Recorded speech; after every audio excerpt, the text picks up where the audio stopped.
Hope you just want to be this your boy N.O.R.E. What up, it's DJ EFN. And it's Military Crazy Raw. Drink chaps every hour. Make some noise!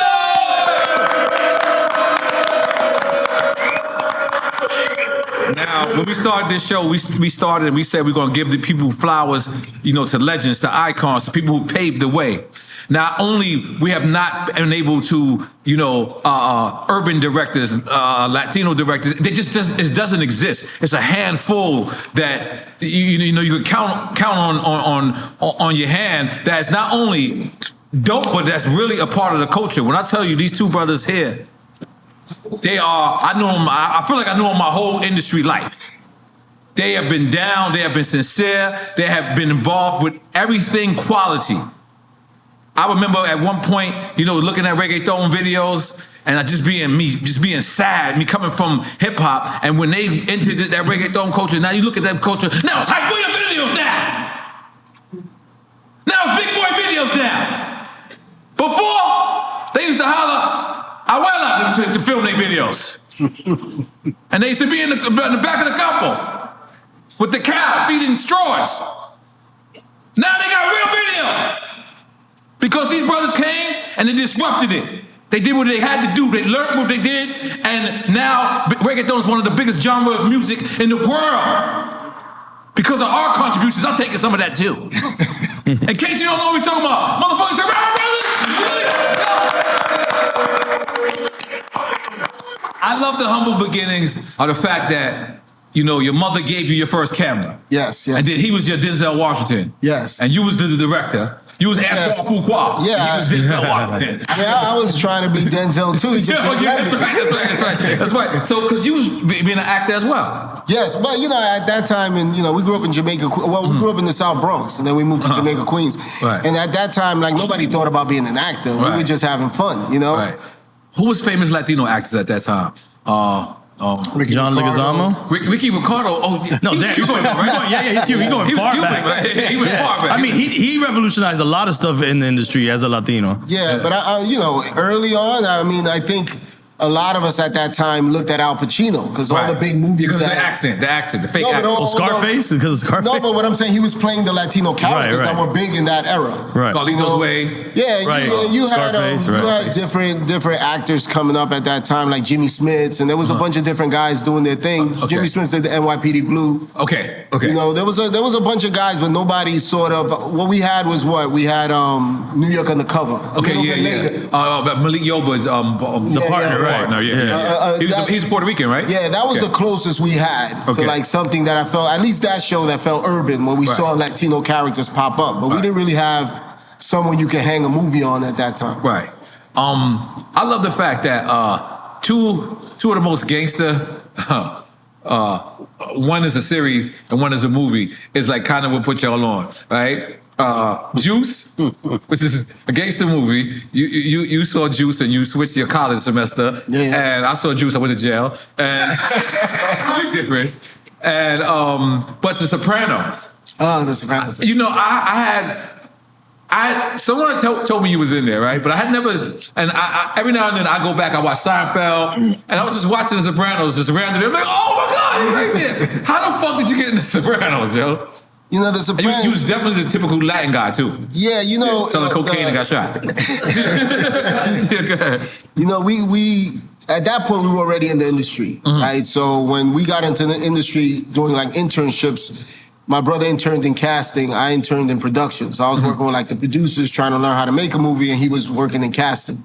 So as he evolved, he was working. There was a moment where we were doing a big project, and there was these two casting directors, Georgianne Walken and Sheila Jaffe. Georgianne is Christopher Walken's wife, the guy from King of New York. Okay, yeah. So they were doing Frank White. So they were doing the big movies in New York, and while we were working on the project with them, he was doing extras casting. They were doing principal casting. Right. Their assistant, something happened, they lost their assistant. So my brother was like, "You should go work with them so we can learn how to do." Okay. That side of the business. So then I took that job as the assistant. And I started working with them doing principal casting. On a Sopranos set? No, this was another project. Okay. So after this project, they were doing all the big stuff. They started working on The Sopranos. So I would always, you know, we were cool. So I would touch base with them. I was like, yo, I love The Sopranos. I was like, Sheila. And what season was this that you was on? Ooh, I don't remember. No, it wasn't the first season. No, it was I later thought it was the on. first, or was it late in the first? No, maybe it was late in the first. Okay, yeah. They were already so you had doing, already seen a couple of episodes. I already saw a couple of episodes. It was bubbling, and I told her, I said, look, if there's ever an opportunity, I would love to be part of the show. So then Sheila called me one day and said, Jesse, you know, there's a character, this Latin character. We don't know if he comes back or not. So she told me. So I went in for the casting, but it was like one line. All right. Like Latin Dogg, right? Yeah.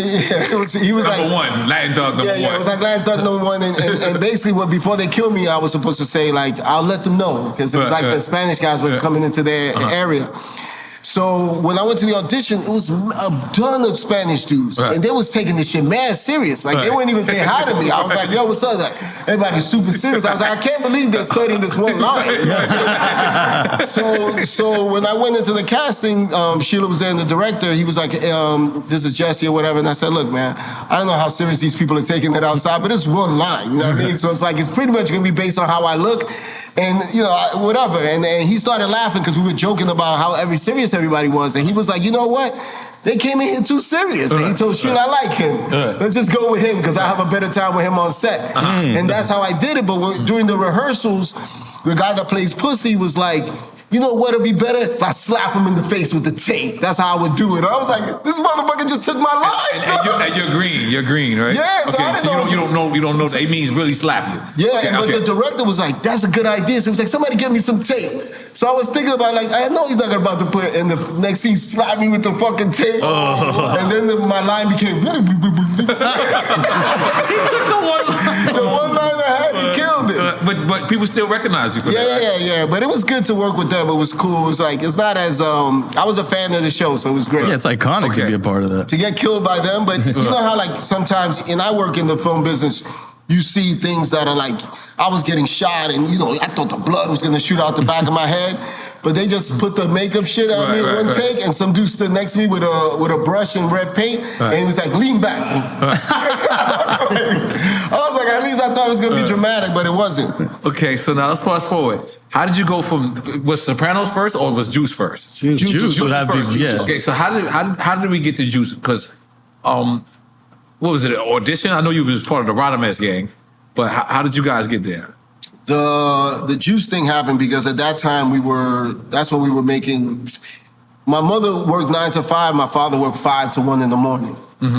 So, you know, my father, because he didn't speak the language, he always had like those Latino kind of jobs that were like at different hours, like but he was driving trucks, and he was a super in the Bronx. So he was working maintenance for CBS, and it was a late night shift. And my mother would go 9 to 5, then he would go to work at 4. She'd get home by 6. So it was like a 2-hour gap in our house when nobody was home. Okay. So my mother had a camera, and she was like, yo, entertain yourselves. I don't care what y'all do. We were young. She was like, just don't go into the street. Until one of us is here. So we started making movies. Like Nightmare on Elm Street. Yeah. We started making Yuli on Elm Street. Everything was super Yuli on Elm Street. He was a star, everything. Every time we had a new concept, he was like, yeah, Yuli on Elm Street. Super Yuli. I was like, damn, where am I gonna get my shot? I never got it, so I had to learn how to direct. So as we were doing that, we learned the skill for like just having fun making movies, and then we got tired of making movies, and Video Music Box used to come on all the time. So we used to watch Video Music Box, and we were like, oh shit, let's redo the EPMD video. Let's do the LL Cool J video. So we were doing remakes. Yeah, but remake it. Okay. With us playing EPMD. Okay. Not like spoof, like not spoof. Yeah, but we were trying to be cool and gangsta at the same time. Okay. So we would redo these things, and one day, watching Video Music Box, a commercial came on for Juice. They were looking for people for this movie. We didn't know what it was. It was like an extras like an open casting call commercial. Yeah, an open casting, like an open casting. They used to do that back in the day. Spike Lee would do it and open it up to like young black kids because there was none in the union. So they were like, they're looking for black and Latino kids a certain age. So I saw it. So we were like, yo, it's probably gonna be mad chicks there. You know what I mean? So we were like, yo, let's go. So just for the chicks. So Yuli, I don't think he went. Because, you know, he was like, whatever. So I ended up going. And when I got there, it was like a truckload of people. They would bring you in like 50 people at a time. And then they would give you a speech and say, thank you very much, to take a picture, and you're gone. So when they were kicking me out, I was like, damn, like, you know, something inside me said, yo, this could be a real opportunity. So I told the person in the front. You had not acted prior to this? No, like, just in our living room. Yeah, the living room. We were terrible actors. Own actors. Yeah. Okay. So I told somebody, I was like, yo, I think I lost my keys in there. So they let me in before they brought in the next 50. Right. So when I went in there, I didn't lose my keys. It was a lie, but I wanted to try to talk to somebody in there. So I went in, and the casting director, Winston Sinclair, rest in peace, because Winston passed away, she was one of the prominent figures at that time in casting a lot of Spike Lee's movies, a lot of the urban movies, and she was doing the casting for Juice. So I spoke to her, and she told me, like, she was like, yo, man, I like your look, blah, blah, blah. And then she was like, we didn't have a lot of Latinos coming. Right. So we wanted to create this Latino gang. So she was like, I would love for you to come meet the director. Right. So that initiative got her to call me, and when I told Yuli, he was like, oh, I'm going with you. Right. I was like, they like you, they gonna like me. You know what I'm saying? Yeah, that's fire. And Yuli had a pimple. Oh, yeah, the Band-Aid, right? Yeah, Okay. he threw a Band-Aid on his nose, and the director was, oh, I like the guy with the Band-Aid. What happened was I had a pimple, so I wore the Band-Aid, and when we got cast and I showed up to set without the Band-Aid, the director was like, where's the Band-Aid? Yeah. What Band-Aid? They didn't realize it was a pimple. Yeah. And the reason why I didn't go to the casting, because a year before that I was at the mall, some lady was like, oh shit, are you a superstar? I was like, who, me? She's like, yeah. I was like, nah, not really. You sure? I was like, nah. She's like, yo, you gotta be kidding me. You know, here's my card. Come meet me tomorrow. Right? So I go meet this lady. I go meet I go meet these people, and long story short, they were like, oh my God, we're gonna make you a superstar. Where's your headshot? I was like, headshot? What's that? Right. Hey, you don't have a headshot? Don't worry, we got you. Come Saturday, bring a credit card, we got you covered. Right. Bring a credit card. Yeah. $1,200. I still got the pictures. I got these terrible, horrible pictures. The Casablanca pictures. And they suckered me. You know, the hand, you know what I'm saying?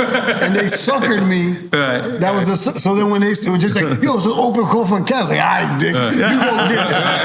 And they gonna tell you $200. So I'm gonna stay home. But they was like, yo, this shit was real. Right. There was a lot of people there, cameras. I got this with the director. I was like, I'm coming. Fuck that shit. They like you, they don't like me. Back in the days, they couldn't tell us apart. I mean, to this day, I'll tell you a story later about how they can't tell us apart. And sometimes they get confused. There was a real big confusion with it. So let me ask you, you know, I love these episodes because very seldomly we get to speak to people that's behind the cameras, right? So many people in our culture, their objective is to be in front of the camera. Where there's so many people making more money that's behind the camera, there's so many people that's making more money that's not in front of the camera. There's so many other jobs that exist. So I would like for you to start down with what exactly is casting, right? Like if a person wants your job, right? What would they have to start doing? Because casting. I mean, you know, I don't know what anyone needs to be a casting director. What happened to me was, like I said, we started casting. We did Juice. That was our first movie. Then Tretch happened to be one of the Rodimus crew guys. So then he did the OPP video and threw us in that. And then it's like, you know, we had little jobs here and there. But like you said, it was like, you know, Latino Thug 1. You know, Raper 2. Like, you know, it was just like... Raper 2, you know, I still have my resume. So it's like Thug 1, Crackhead 1, Heroin Addict 2. That's it, right? But Raper 2 takes the cake, though, man.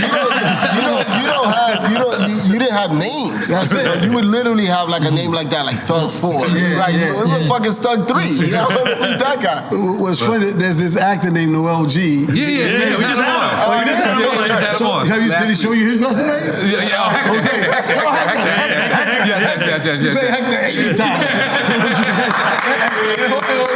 And Jose twice. You know what I'm saying? So that was it. But he was a star, so he was getting the people. We were the 1, 2, 3, 4, whatever. But what was the question? Casting. Oh, casting. Yeah. So anyway, so that was it. That was it. So at some point we're like, is that it? Right. You know, so you know, I was complaining in the morning. My father was like, you can't get mad. You got to learn how to do it and fix it, because they don't know. How do they know what Latinos look like? Because at that point, it was only Mexican. Because all the movies done with Latinos was in L.A., so it was very Mexican driven, blood in, blood out, American meat. So that was kind of the vibe. So it was like, who's gonna change that? All right. So when I came to the cast, they're like, yo, that was really good, man. But could you be more Latino? I'm like, I'm sorry, white lady, what do you mean? You know, like older leg, give me the person. And I'm like, this shit takes place in the Bronx. Right. They might say, They don't understand the diversity. So anyway, Get okay, baby. So anyway, so then I used to always say, if I was a casting director, I would change shit. I was a casting director. And then me and Jessy, we were involved with N.O.R.E, who did I Like It Like That. Yeah. And when she was developing that, she had us do readings, like, you know. Because that was like a Latino movie somewhat, right? Yeah, that was a big Latino one. movie. That was a big attempt at doing that. So anyway, so we were involved in that, you know, with the readings and all that stuff. And then me and Jessy, we used to be rappers, right? Right. No, I didn't hear that part. Oh, yeah. I did bad research. I didn't hear that part. Yeah, we used to be rappers back in the day. So we went. What was the name of your group? Probable Cause. Big Jess Problem? Fly You. What? No, probable cause. The probable cause? That's not that bad. That's not that bad. It could have been worse. It could have been You know, a lot of times when cops pull you over because they got probable cause. Okay. So that was like a popular term then. Big Jess and Fly You. Anyway, so You even changed your voice right there. Barry White, right? I'm gonna fly you. Anyway, so long story short, when the movie got picked up, we were in Canada.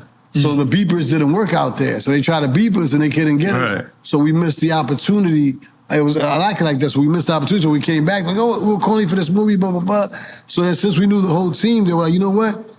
You used to always talk shit. If you was a casting director, you would do something. Won't you do an internship on this to learn the process? All right. So that's kind of how I got involved. So one thing I would say is do an internship. Right. A lot of the positions in the entertainment business, you know, ask to do an internship. Right. You work for free to learn the process. That's what I did. Yeah. I worked for free on I Like It Like That. There was a Latino film, and back then there was nobody in the game. So my boss at the time, Yolanda Gerald, was like, "Oh shit, how we gonna cast this movie? We don't have anybody here." I was like, "What do you need tomorrow? 50 Latinos. Got it. Yo. So I was, you know, I had access to it. Right. So then she was like, wow, this guy's an asset. He got access to Latinos and African Americans. It didn't exist in the union or the agencies back then. So then she hired me. Then we did New Jersey Drive, Above the Rim, Sunset Park, you know. And we did a lot of the urban joints, you know what I'm saying? So basically, a person writes a script. Mm-hmm. They get their main characters, right? Yeah. And then they come to you and they have you cast the rest of the characters? Yeah, well, there's two levels of casting. There's principal casting, which would be the stars and all the speaking roles, and then there's extras casting, right? Okay. Sometimes you're just casting like the background extras that don't speak. The Dogg, number one. And Dogg, number one, the guy that gets seen, but he doesn't have no lines. And Rape for 3. Yeah, because basically That's Rape for 2, get it right. It's a financial thing. Right. It's a financial thing. Once they open their mouth, if it's a union movie, they got to get paid X amount of dollars. If they don't speak, they get X amount of dollars. Wow. So like, let's say if I was here and I was like podcaster 2, but I didn't speak and the scene was just him, I would be here and every once in a while I would laugh and do shit. Right. But they would put somebody else's voice in my voice. Oh, so they don't have to pay you. Chris. Oh, shit. Right. Yeah. So what did N.O.R.E teach us? Because it's union. Oh no, he said that there's a workaround the union. Fortunate or I forgot the term he used. Fricourt. Yeah, that's it. Fricourt. Yeah, yep. Yeah. So that doesn't really exist though. Okay. Something that happened years ago where urban actors. where you can work for union and non-union? Yeah. That's what that is? Yeah, so there was like a fight, a long time ago where they were like, it's not fair, there's not enough roles for us in the big space, so we're dying right now. Right. So we had to be able, so they created this thing called Fricourt. Yep, but if you call the union, they tell you, Fricourt, it doesn't exist. But people do it. So I don't know how real it is or how I mean, he swore by it. Like, I get it. And I use union people in non-union movies all the time. Right. They have Fricourt on their picture. When you call the union, they go, that does not exist. So the problem is when you go back to that era of like the Juice era, that was like the explosion of all the black films. Right. Juice, Menace to Society, Boys in the Hood, all these urban movies were being done. Were they considered indie at the time, those films, or no? There was studio finance. Okay. There was studio finance, but like Friday, those movies were still low budget. Friday was like $500,000, $600,000. Right. It might have been budgeted at like $2-3 million, but that was the music. Right. That was other stuff that was Right. cost on top. So that was like the explosion when you saw like Hollywood say, you know what, hip hop was getting so big, they needed things to mirror the culture. So they started making these movies that were like geared with urban people. And then when they started casting those movies, there weren't enough people in the union. Right. So they were like, yo, To we fit can't the even, roles. there's no black extras in the union. Right. There's no Latino extras in the union. So when people were trying to do authentic projects, they couldn't find the people. That's where casting directors like my brother started to grow because they had the access and the authenticity to say, you know what? I know people, when people were making music videos, Diane Martell, you know, rest in peace. She Yeah, just passed exactly. away. Diane, that's how he started working with Diane, because Diane liked the raw videos, and she didn't find those kind of casting I in the thought you union. started working with Diane Martell because you wrote Money, Power, Respect. Yeah, but we were working with her before already, okay. because he started working with her on the casting. That's how I met her. on the casting. All her joints, Yeah. everything. Yeah, so rest in peace, Diane Martell. Yeah, no, Diane, you know, She passed away recently too. recently, yeah. She, you know, she was sort of my first mentor in the music video space, and he was working with her with casting. But you know, Diane's videos were raw, so she Yeah, was like, yeah. "I want a crackhead," Yeah. and then he'll bring somebody, and he was like, "I don't want an actor crackhead. I want a real crackhead. Right, Like I want you to go find some dude in the She made me street." perform in front of fire, and I was like, "Not fake fire." She was like, "No, you gonna perform." I was like, "Yo, I don't want. You don't want the fake shit." Like, they were like, "No." She's like, keep it real. Yeah. And I was sweating and everything.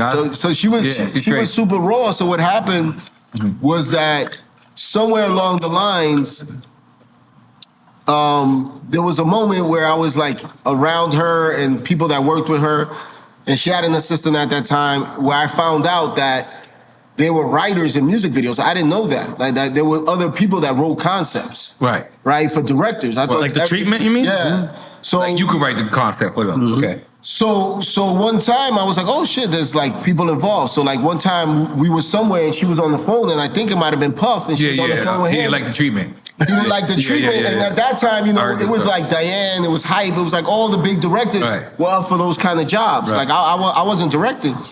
And you know, I ear hustled this, so I heard like the convo a little bit, so I tried to jump in, and I was like, you know, I think You I told know her why, that you ain't like and the she was hardcore, so she was like, "What the fuck you know? Right. Fuck you know? You so smart. Why don't you write this shit?" And I was like, you know, I wrote the concept. Right. So she submitted it, and then she got the video. So the production company she was signed to was like, "Oh, maybe the Dominican kid knows something." Right. And then after she did Money, Power, Respect, I started getting music.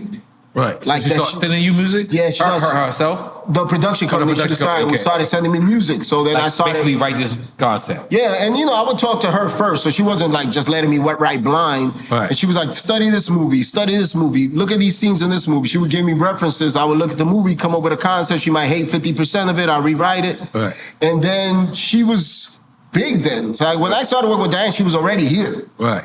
So, you know, everything we was doing was like big shit. Wu-Tang, Mariah, it was like all big, Christina Aguilera, it was all big stuff. And then at some point, I got approached by some reps, and they were like, yo, we just signed this kid out of Baltimore named Chris Robinson. Yep, Robot And- Film. Exactly, and that sort of got me in the world with Chris, and I started writing with him, but he was at a different stage because Chris was on the come up. Okay. Which sometimes people feel the impact more in the come up, not on the top. Right. So with Chris, when I started working with him, Chris didn't let me write solo. So they would fly me Yeah, where get he together was. in the same room. And we Yeah, would sit I heard there and we would rock out a bunch of treatments, and then Chris's career started going wham, wham, wham, wham, wham, and I was like part of that wave.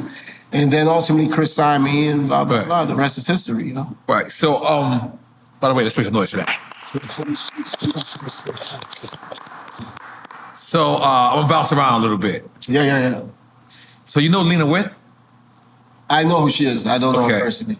Well, she has a series called The Shy, right? Yes. On Showtime. I absolutely love it. I absolutely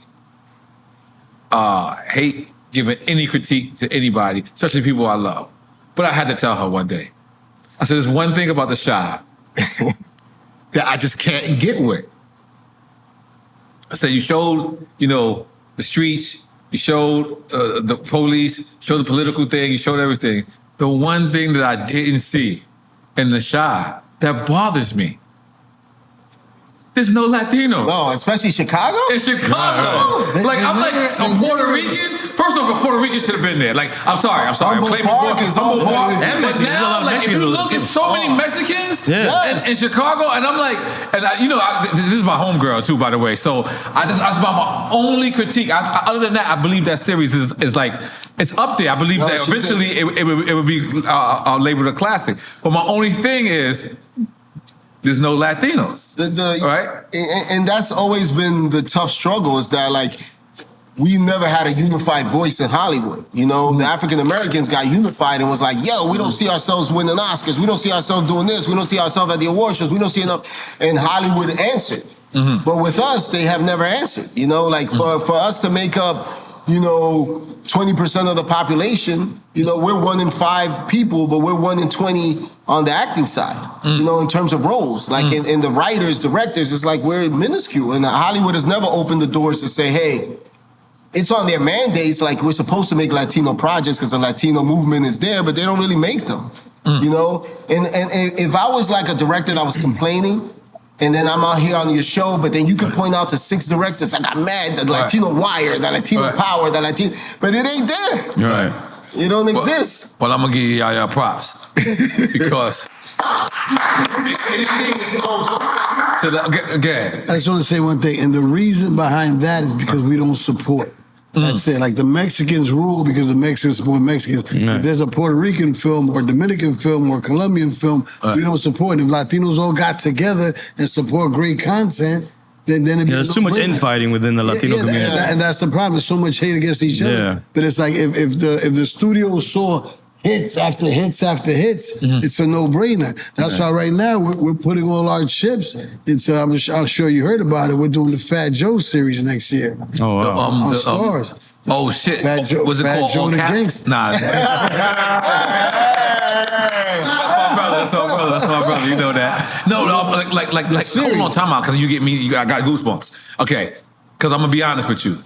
When y'all just said The Wire, the closest thing that I saw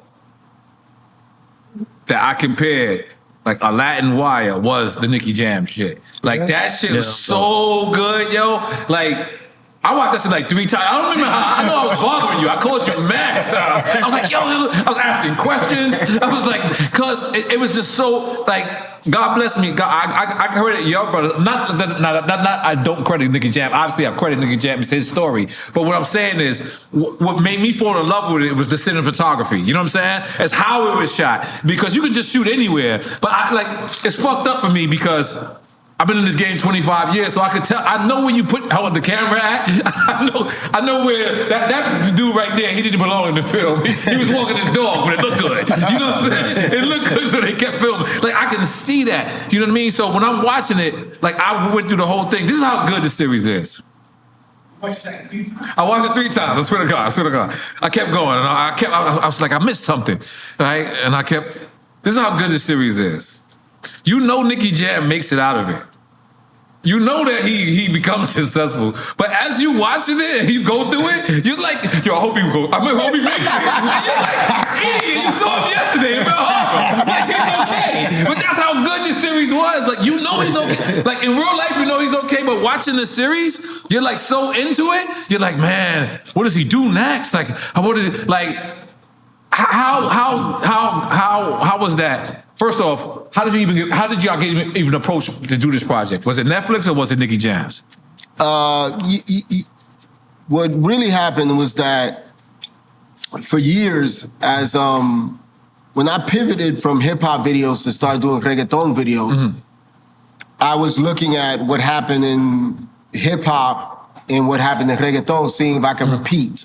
Right? So, like we said, when that era of hip hop was so big, Juice, Menace, Boys in the Hood, there was a moment where like all these TV shows were coming out. So I was like, okay, reggaeton is about to be America's new hip hop. So if I follow the same trend, that means we need the same movies, we need the same content. Right. But I couldn't get anything sold. Right. I was trying, and I couldn't get everything sold.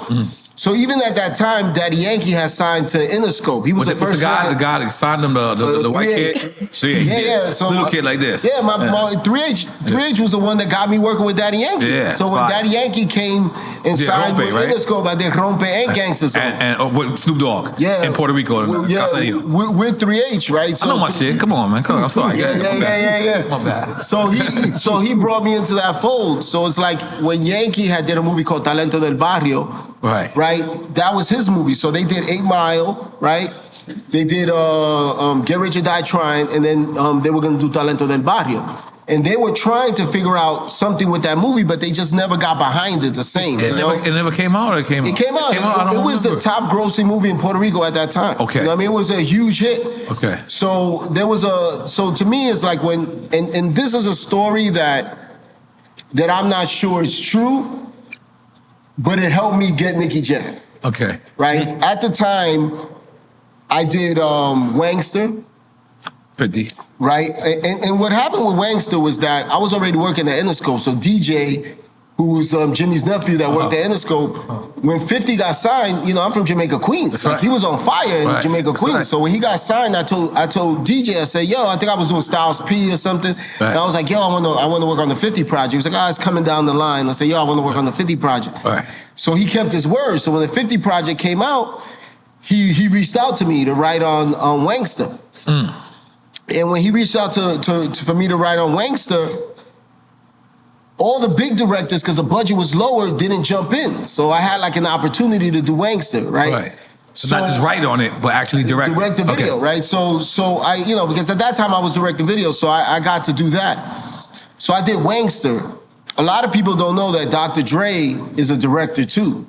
On Wangster? Right? No, Dr. Dre's a director in videos. Okay, yeah, okay. Right? He had a partner, Phil Atwell. Right. You know, all Yeah, guys, I I love Phil and Dre. So Wangster was like the low budget video. It was the warm up because 50 had that song out for a while. Right. So I did Wangster. Then 21 Questions came. In the club came.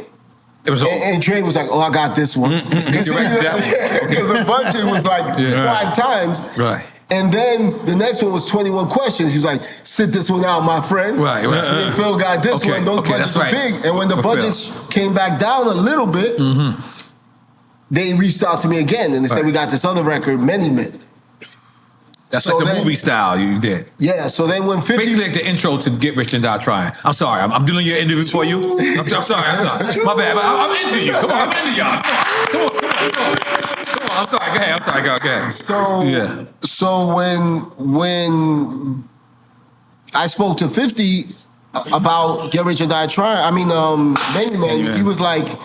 Well, that's 50 making sure you're saying something good about him.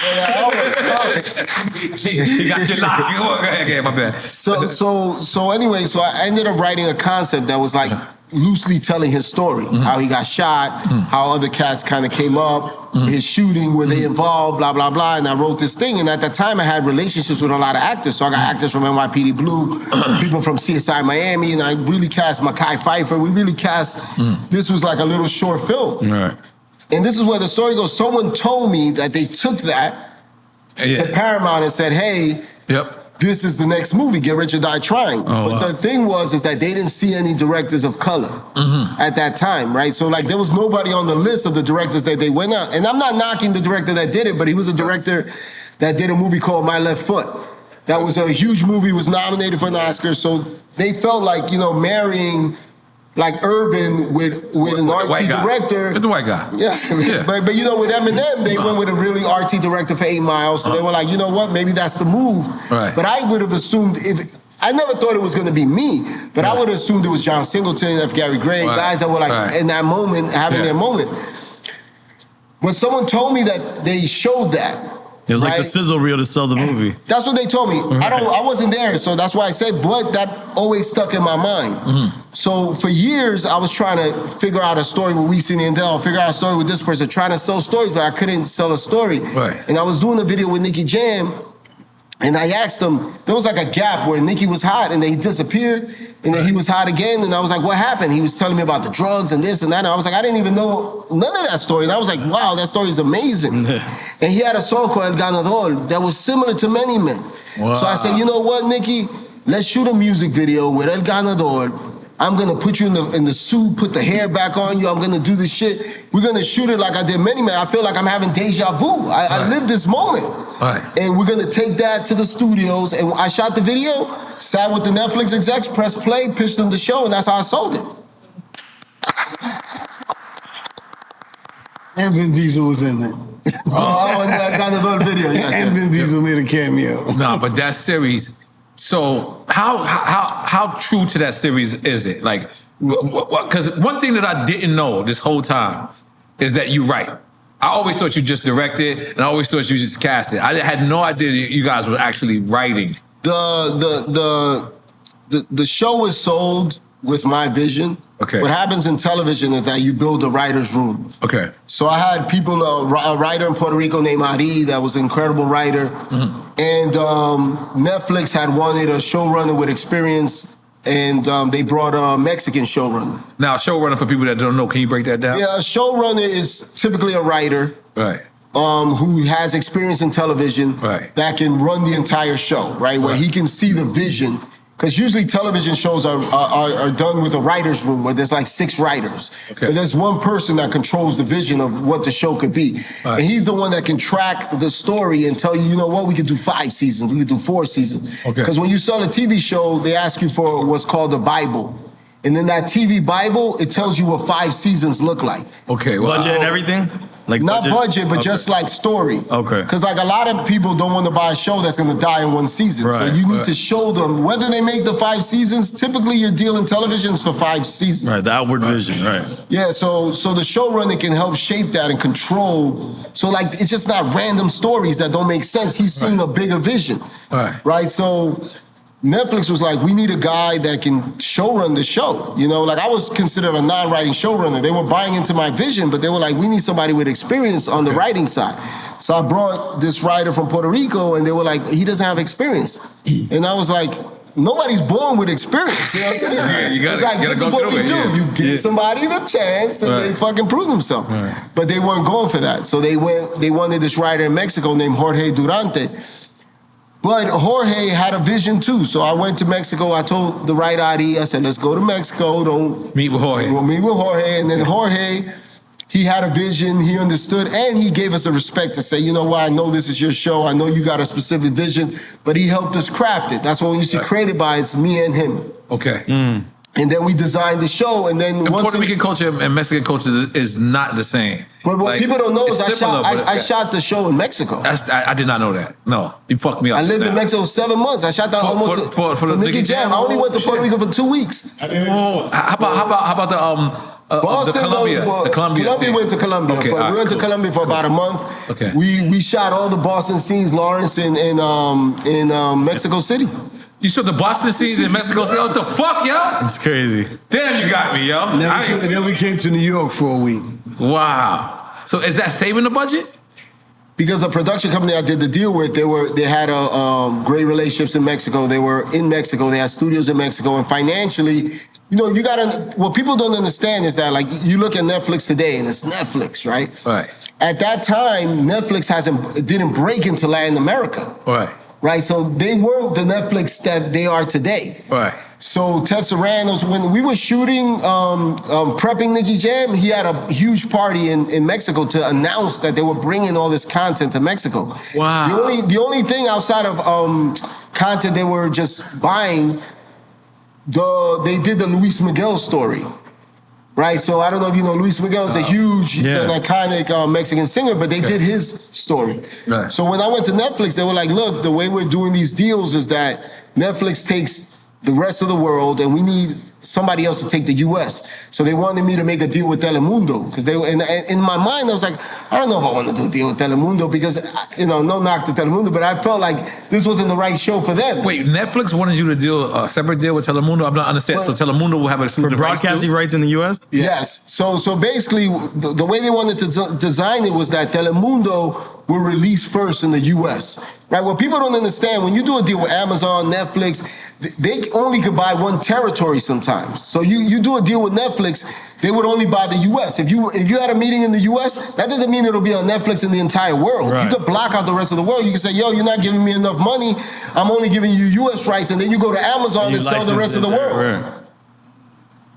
So that's genius, yo. I did not know that. So a lot of people don't know that. So sometimes they'll make the deal like Netflix, and they give them the world when they don't have to. You know what I mean? Because they can block out. So Netflix was like, so you can actually say, Netflix, I'm making a deal with you for said cup. But this said cup can only be on the East Coast, for instance, right? Yes. And then Netflix says yes, so you can sell this whole other cup on the West Coast, and it's no conflict. Like places like Cannes Film Festival, they do a lot of those deals like that. Yeah. So the thing is, when you go to Cannes, those are sale markets, right? So they sell foreign. So when they come to buy, they're saying, France, Italy, everybody's bidding. Right. So everybody has their own version of some channels. So you can be on Hulu here, you can be on Amazon here, you can be on Apple here. You don't have to be in one platform across the world. So at that moment, Netflix, in the conversations I had, they didn't have the power in the US with Latinos. So they were like, hey, can you make the same deal Luis Miguel made where Telemundo takes the US first? So in the first 6 months, it lives on Telemundo. And then Netflix will play it in the rest of the world. 6 months after that, they would come back into the US because they felt like Telemundo had 10 million homes that they pump content to Latinos, they can pump it. Like introducing it. Now, I wasn't sure that was the right deal. And Telemundo will have commercials, right? It wouldn't play like... it'll be a little bit different. Yeah, But It's linear. It's linear. It's a linear. Right, and it's PG. It won't have no curses. Okay. But, that's a big story if you want to hear it. It's a good one. That's a tough one because what happened is that sometimes people make a generic deal. Okay. When I say generic deal is that Luis Miguel is like a iconic pop star, right? Like he dated Mariah Carey. Like he was in that. Oh, he was out there. He was out there. Okay. But he's singing love songs. He's an iconic figure. And he's Mexican. Non-thug. All right. Yeah, he's Very Mexican, classy, right? very- Right. So they say, because it's another Latino project similar, music artists, they right. say, hey, do the same deal he has. Right. So my partners, Alejandro Rincon, Sergio Pisolante, they were like, okay, we can make a deal with Netflix. So with Telemundo. When Netflix told us they wanted us to make this, they were like, we'll put up half the money. Can you go get a deal with Telemundo? Sergio Alejandro was like, oh, we can make that deal happen. My partner's on the show, and they made the deal happen like that. Okay. So I flew to Mexico, and it was all of a sudden we had this deal with Telemundo. I was like, okay, these guys is moving this stuff. When we started in production, and I started working in Mexico, I didn't see any Puerto Ricans. All right. So I had like all these actors come in and they were like playing Daddy Yankee. It was like, no mames way. And I was like, oh shit. And I was like, do something like, no mames. And I'm not, I love the Mexican culture.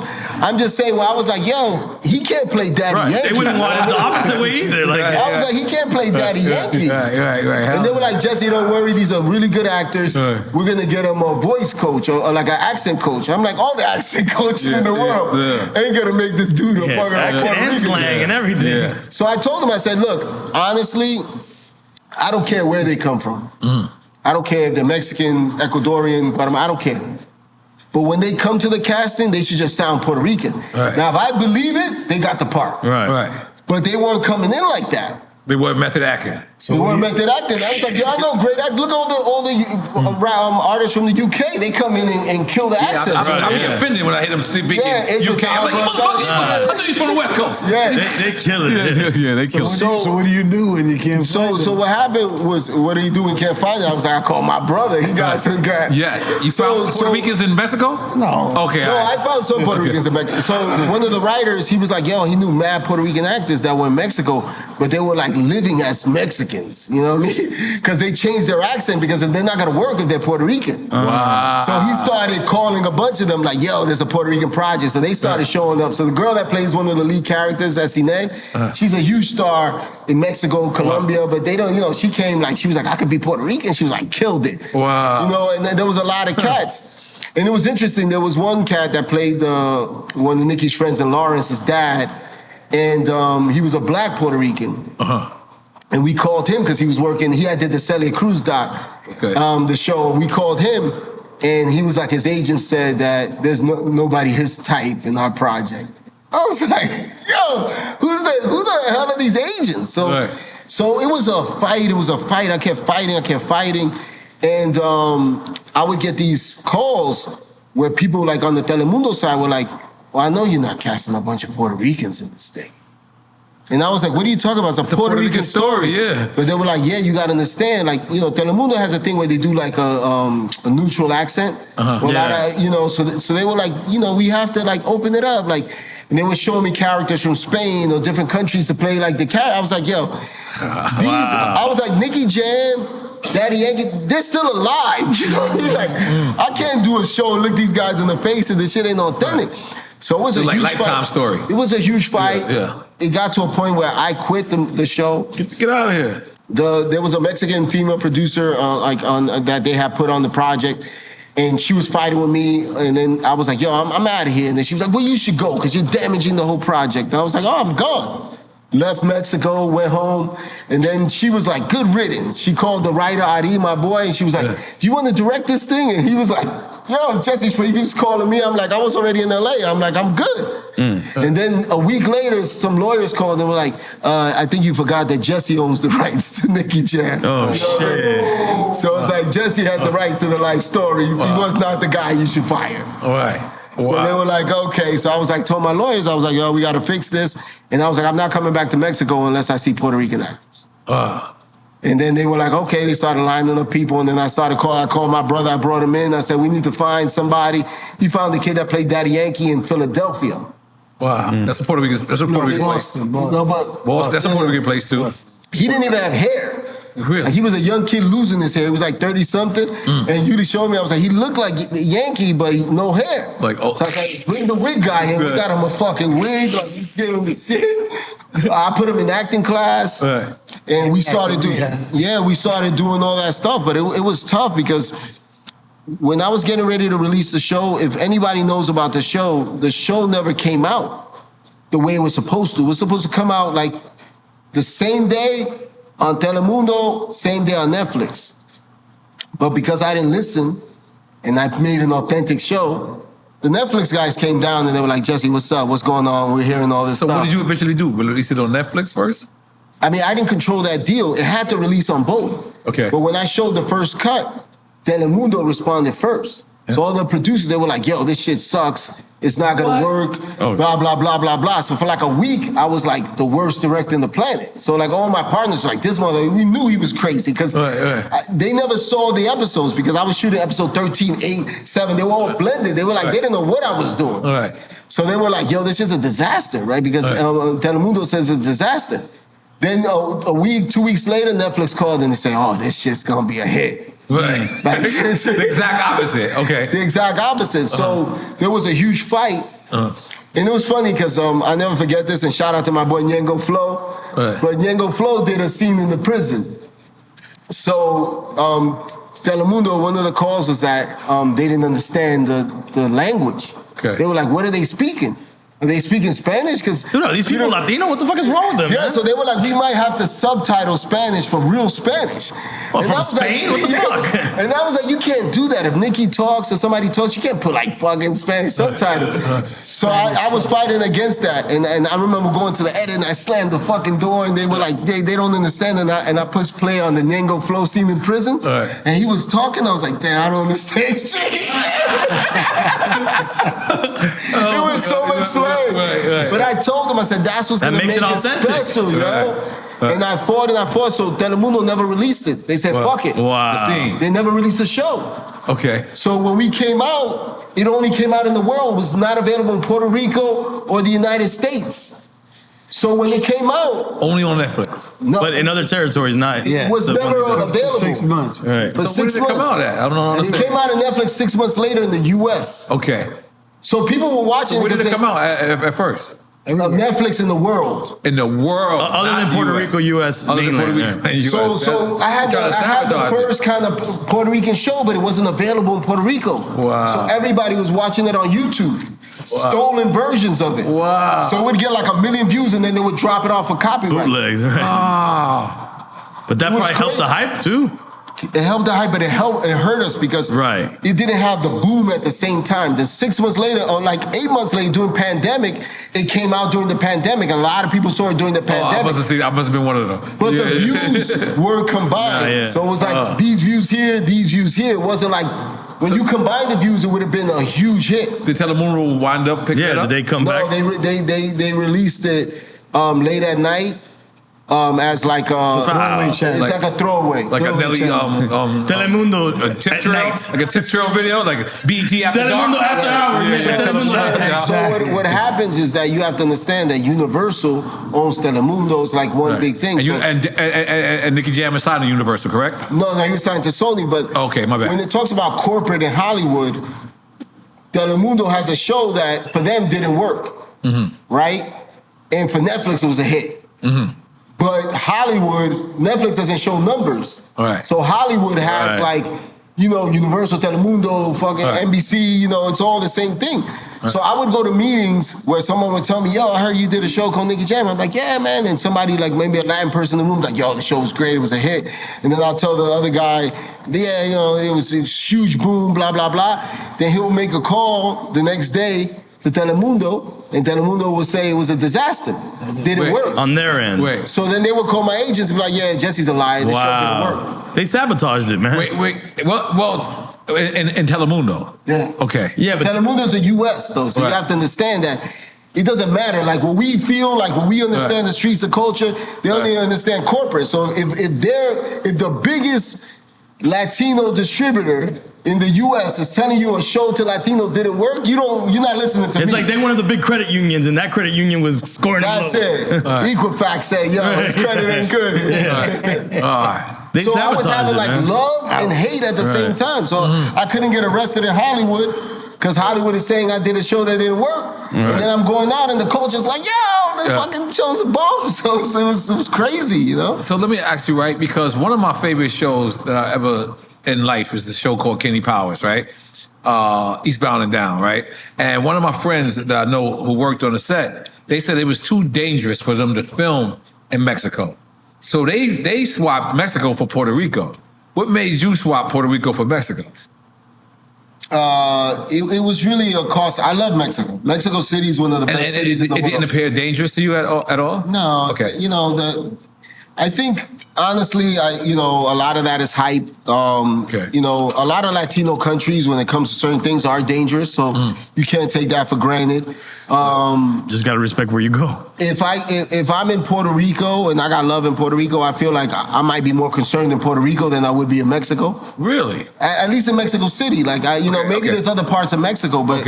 You know, Puerto Rico is like the South Bronx. Ain't Mexico City where the little girl got kidnapped and Denzel went and got her? That was a fictional tale. That shit seemed real to me. That shit seemed real to me. Look, I think Mexico gets a bad rap. Now, there's real stuff. Like, Mexico's real. Like, you know, the thing is, when you look at most Latin artists, and some of them that grew up in the ghetto and grew up in the streets, like, they're not singing about the streets and the ghetto. Because, like, if they sing about that violence, the violence is right there. Like, they can't, like, have, like, this fake image and then do a tour through Mexico and promote themselves like they're super gangster. Because Mexico's real. People will come knocking on your door. But what I'm saying, it's just not a random thing. If I'm shooting in Mexico, you know, we're not worried about equipment getting stolen. We're not worried about stuff happening. It's not people like you got to go through the cartels or something like that to get permission? Nah, you know, maybe not at my level. Maybe if you're an artist and you're moving through, I think you got to worry about stuff. It's like, people talk about all the cartels involved in the music and the corridos and the Mexican music, and it was like, okay, was not the streets involved in hip hop? Like, you know, reality is like, you know, it's like people hearing about the U.S. outside of the U.S. now. The U.S. looks crazy to people in other countries. Like I said, in the beginning of the music video space, before there was agencies and all that stuff, they would send me first to that city to look for the casting. It was no agencies. So it's like, cast locations as well? No, I mean, he would talent. There was no social media. Okay, that's right. You had to physically go meet people. So like if we were in St. Louis, we would send Yuli, like, go to St. Louis like 2 days earlier.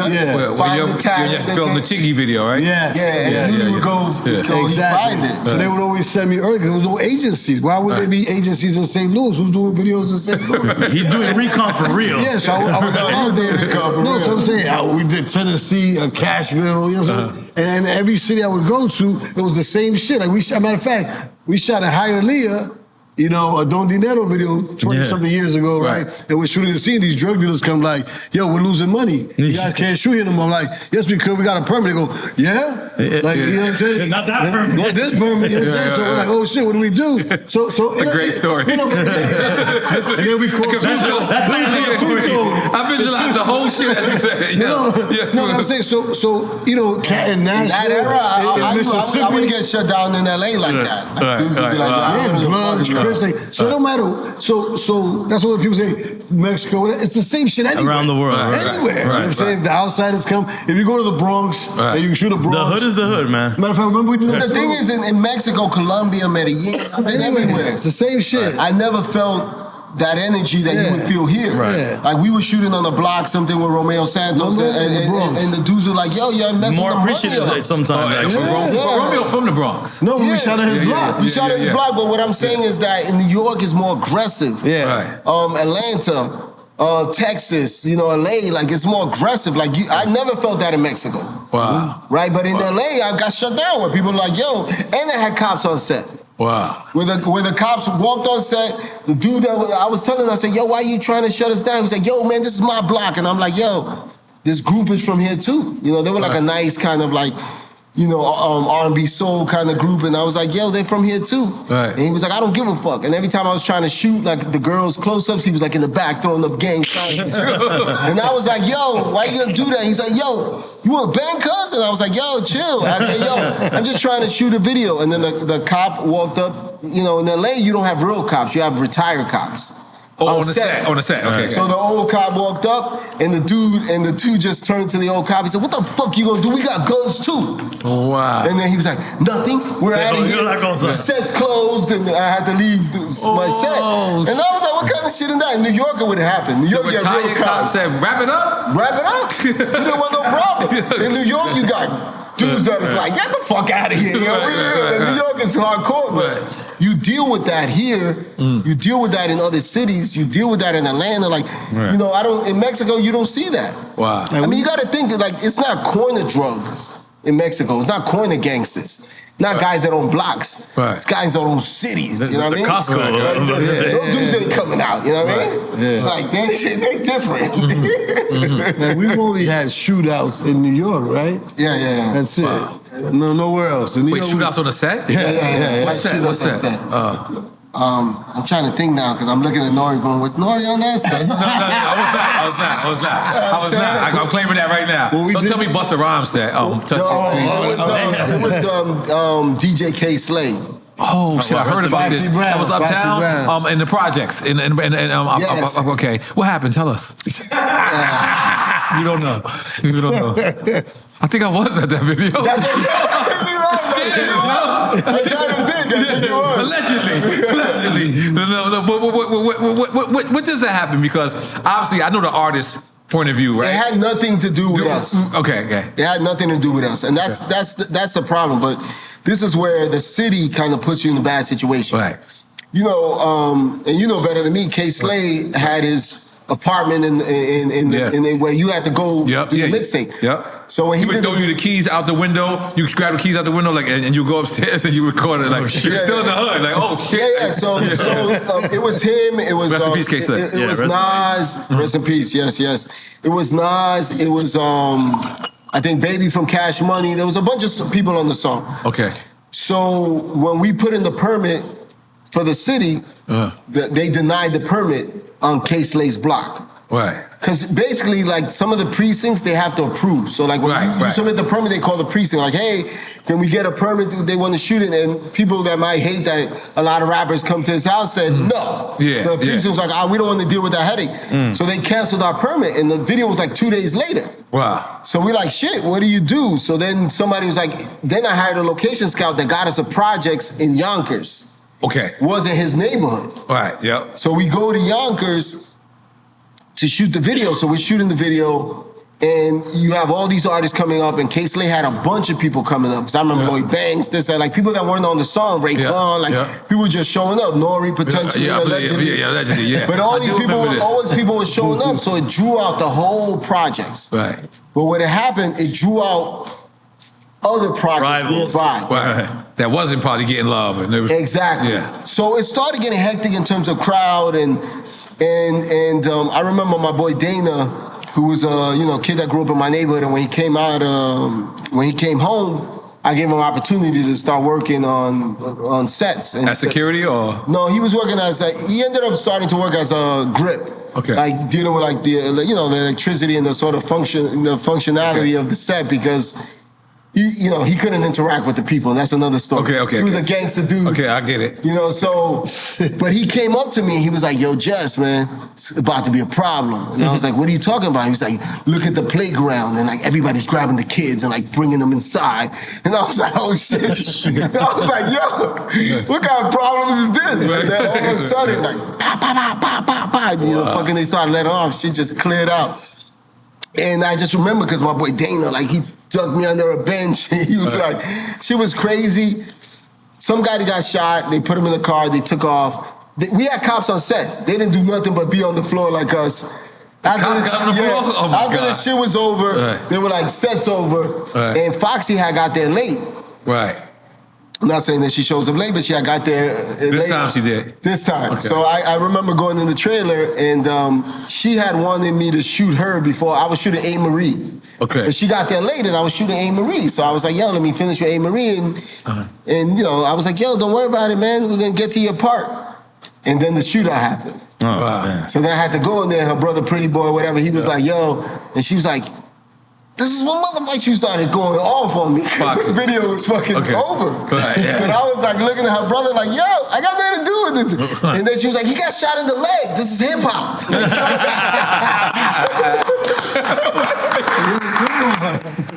Keep it going. Don't go huh? Let's keep the party going. And I was like, I'm out of here. Shit. It's crazy. Well, our show is about giving people their flowers where they can smell them, their drinks while they can drink them, their thoughts while they can think them. We wanted to give y'all flowers face to face, man to man. Tell y'all how much we appreciate y'all. You know what I'm saying? Everything that y'all do. Because we don't have a lot of people in this field that do what y'all do. And again, I let this promote to these kids or to these people that's following the culture, these people that want to be involved in the culture, that it's not always, to be behind the camera. You know what I mean? There's so many other jobs. That's why we know about the directing call, but I'm sure there's a lot of people that don't know about even a casting thing even exists. Like, I don't even think that, you know what I'm saying? So there's so many people. So that's the reason why we just really wanted to give y'all flowers, man, and let y'all know, man, how much we appreciate y'all, man. And let's keep it going.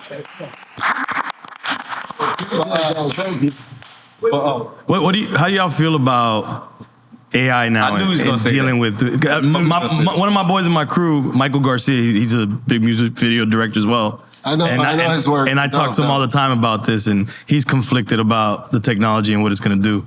I would say that I'm conflicted too, but it's like, if you see a tsunami coming, at some point you got to leave the beach. You know what I mean? Right. So it's like, you don't want to be on the other side of the bridge when it's the wrong time, right? So you have to adapt. Is it going to change the way we see cinema? To a certain extent, right? I think the consumption of a content is different. You see like the younger kids consuming streamers, or they're consuming different type of content. Right. But it's like, there's a certain bracket of people that still consume content the way we consume content. So I don't think it's gonna eliminate talent. So like, I think AI, you wanna use it as a tool to enhance what you're already doing. Now, in some regards, if you're whack or you're mediocre, yeah, it's gonna replace you. Right. Right? Because it's like, if you're whack and you're mediocre, it's gonna replace you. But at some point, it's like, people are gonna look at who can take the AI and do better stuff. Unfortunately, what that also means is that if they used to pay $100 for something, they want to pay $20. Right. Because the technology could fill that 80. Yeah. And that's hard, because as a filmmaker, or as a person that has a team, how do you eliminate people from your team? How do you eliminate the value of certain things? So does AI do great stuff? Yes. Is it there where sometimes we watch on the internet the commercial of AI? So we all work in the business. The commercial didn't happen yesterday. They did 6 months with this campaign. So when they roll out the campaign, they make everybody think that you can do that. Right.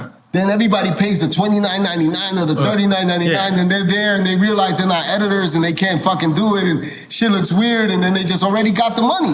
They already got the $39.99, they got the membership, right. And then maybe 6 months from now, it'll do something that you really wanted it to do. It's an amazing tool, and it is gonna shift the game, so you have to really figure out how to implement it into your lifestyle. You cannot push it away.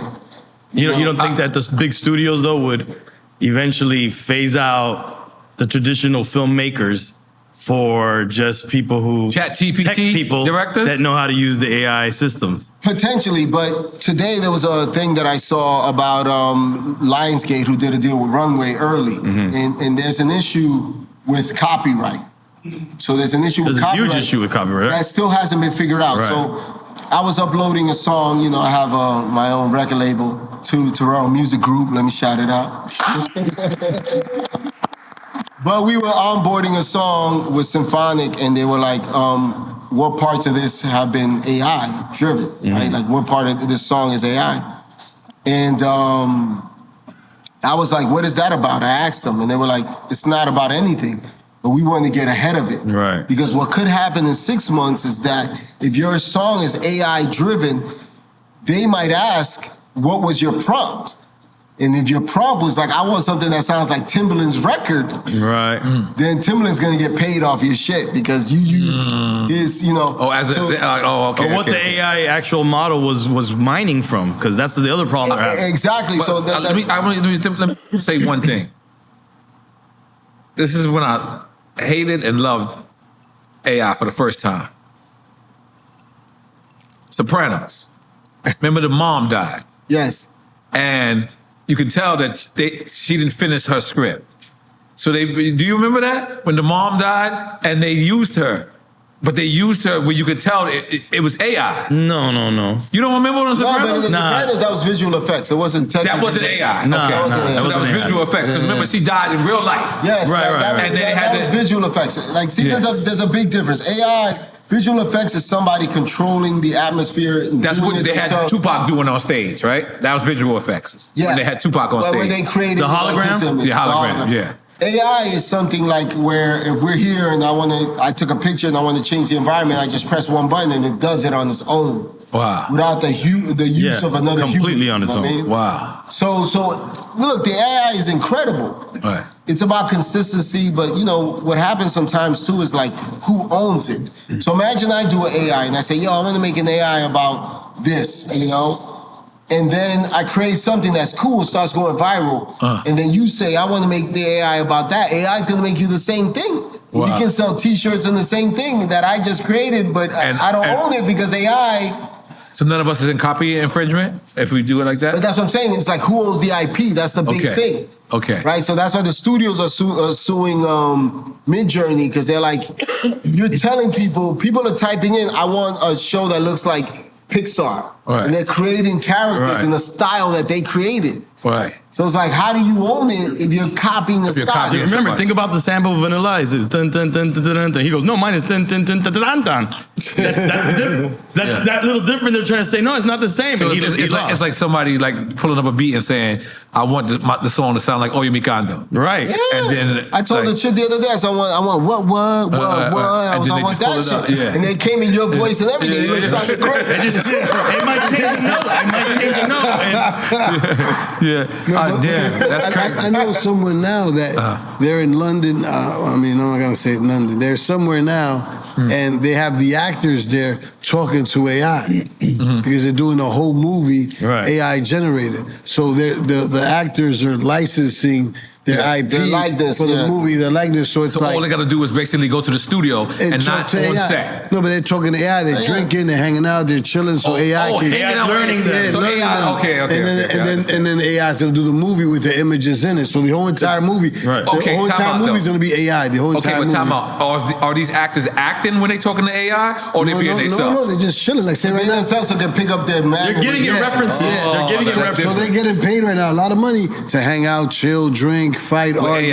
So AI can general, and then they'll talk to AI in different tones, different energy, so AI can get their mannerisms, so they can recreate them in this movie that's not going to be real. And then another thing that's happening now with AI as a casting director. So now women or actors are doing AI reels. So they're like in action movies, running, chasing, fighting aliens and stuff, and they're sending me their reels of something they've done before. But it's all AI generated, and they look incredible. So I love them. I have them coming to the casting. I love them. No, they're incredible. Like, oh my God, I have them come to the casting. And they walk in like this. And I'm like, oh my God, who are you? Godzilla? Like, no, I'm Jenny from I'm like, Jenny. And I'm like, Jenny, you look nothing like that. Well, you know, it's a little polish. Right. A whole different. Well, you ain't seen the thing with the podcasters? It's all over Instagram where they show a dude and then he shows himself as a chick doing a podcast or live streaming, and he looks like a chick and he sounds like a chick and everything. No, it's I don't know. My brother's hardcore though. And sometimes he'd be like, yo, come to my acting class, and like let's say we're in a room like this and there's a door that opens the acting class, like he'll put like 100 chairs, like stacked. Like if the acting class starts at 3 p.m., at 3:01, he puts like 100 chairs like stacked against the door. So like I'll be there and I'm like, what are you doing? And he'll be like stacking all these chairs. And then someone comes in at 3:02 and those chairs like just go they all fall. Oh, okay. And then he's like, let's see what the excuse this person got. You were busy. Oh, the traffic on the train. Did anybody else take the train? That's hardcore. I love being on time. It's called acting rehab. That's my class. I've been doing it for 20 years. Let's talk about that, because you have acting classes. Yeah. One of my homegirls, as soon as I told her, she was like, like her friends go to your acting classes. This is in New York City? No, I used to do it in person, and then when virtual? When COVID happened, somebody just doing it on the Lower East Side. Somebody just with a Zoom. Right. So then I started the Zoom thing. I've done it all over the place: New York, Puerto Rico, LA, whatever, Miami. But then Zoom happened, and then my classes sell out in 2 seconds because 3 people from Queens, 3 people from LA, and then so it's been Zoom. But then I would cast people, and then they would come to set and freak out. Because they were just great on TV, not in person. So now it's 150 people, crew, lights, camera, action, they panicked. So now I do pop-ups every once in a while. Like 2 months in, I would have a pop-up and do it in person, so see what happens or whatever. But acting rehab was created. He's a tough teacher. No, it's not tough. It's that people got to tell you. No. He could be right on the board of cancelable. Like, like that. No. In a good way. But he's hard because you know what happens is that, like, in our culture, and that's why he started the acting class. In our culture, everybody just think they're natural. Oh, don't start. You'll bring him in now. Hold on a second. I'm going to bring you in right now. Man. Let's go. We go anywhere. Let's go. You were the perfect acting rehab. I was a what? I was a terrible actor? No. You didn't say you were the perfect acting rehab. You were the bourbon? Okay. You got me drinking this shit. Okay, yeah, that's right. I had a drink. I don't know when's the last time I had a drink. You got to give your flowers, man. When's the last time I had a drink? I'm going to do hold on, let me but part of that was started because, like, a lot of times my brother was the one that had to get like Latino actors, and you know, a lot of people come in and they're just like, if you study people, I think I'm natural, you know, I'm a star. You know? And that's what it comes from. And they have like one sentence, they can maybe do one sentence as their persona, you know? And they can't go beyond that, and you know, because they don't have the ability, they don't have the structure to work. Skills, right? And so he's tough. I've been in his acting. He's tough on the people, and I think they like it because he's like, you know, he's forward facing, like, oh, he's terrible, you're whack. Like, he's hardcore. I'm just like, yeah, you gotta slow it up. Nobody likes it. Everybody hates me until 2 years later I get the phone call. Oh my God. I just got that wrong. wrong. This casted, and this happened, and I did that, and it was so impressive. I got the job. I love you. But you hated me for 2 years, motherfucker. You know what I'm saying? So, and I tell everybody, well, you're gonna love me later. It's like, you know, you're old school. You hung up the phone this way.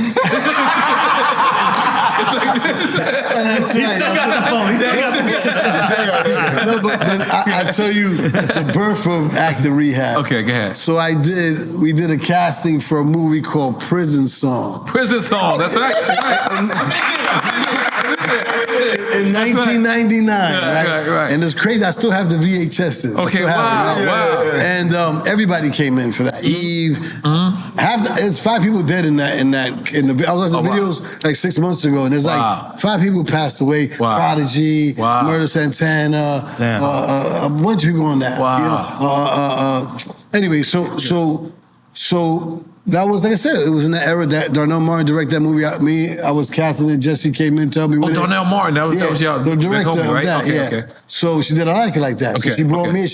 She fought the studio to let me cast the movie. They wouldn't let me do it. She said, "Well, I'm not doing the movie then." You know, she held me down like that. Right. So then Jessy was in LA. So I was like, "Yo, Jessy, come to New York. Let's do this prison song." But side story to jump in. When I got Soul Plane. Okay. I told them that my brother was gonna cast it, and he had mad credits at this point. Okay. And they said the same shit. Yeah. What? That he couldn't cast it. Yeah. Wow. They were like, and I was like, you know what? They wanted to see a different face, so those ladies I work with, I called Sheila, and I said, yo, Sheila, I'm doing this movie. They trying to hate on my brother. Can you come in and do it with my brother? You know, blah blah blah. Okay. And she And said, yo, I got you. She said, I got you. And they accepted Sheila. Yeah. Let's make some noise for Sheila. We've been fighting for 34 years. All right. You know, and we're still fighting for Latinos to get in the building. Anyway, so we do a prison song, right? So I saw everybody in New York that was black, that called themselves an actor, and every rap star, anybody that was anybody in New York, he had a prison song. You know what I'm saying? Originally it was New Line Films. It was like 15 minutes. That was a big deal for New York, right? So I saw everybody, right? And everybody that came in was terrible. Right. Superstars I was big fans of. Damn, you gotta tell them they're terrible. And they were terrible. No, they know. You know what I'm saying? I mean, no, it's true. Even Bon Jovi came in. Oh my God. You know what I'm saying? But he ended up getting cast. No, we had. Oh shit, it was Snow. Look at it. Bon Jovi didn't do it then. Bon Jovi didn't do it then. Informer. Yeah. Oh, he got the Bon Jovi part, the one that Bon Jovi took. Yeah. You know, it was everybody, but nobody was an actor. This was in the '90s. Nobody was acting. Nobody knew how to do it. So then this guy walks in. Okay, let's talk about it. I was Denzel Washington. I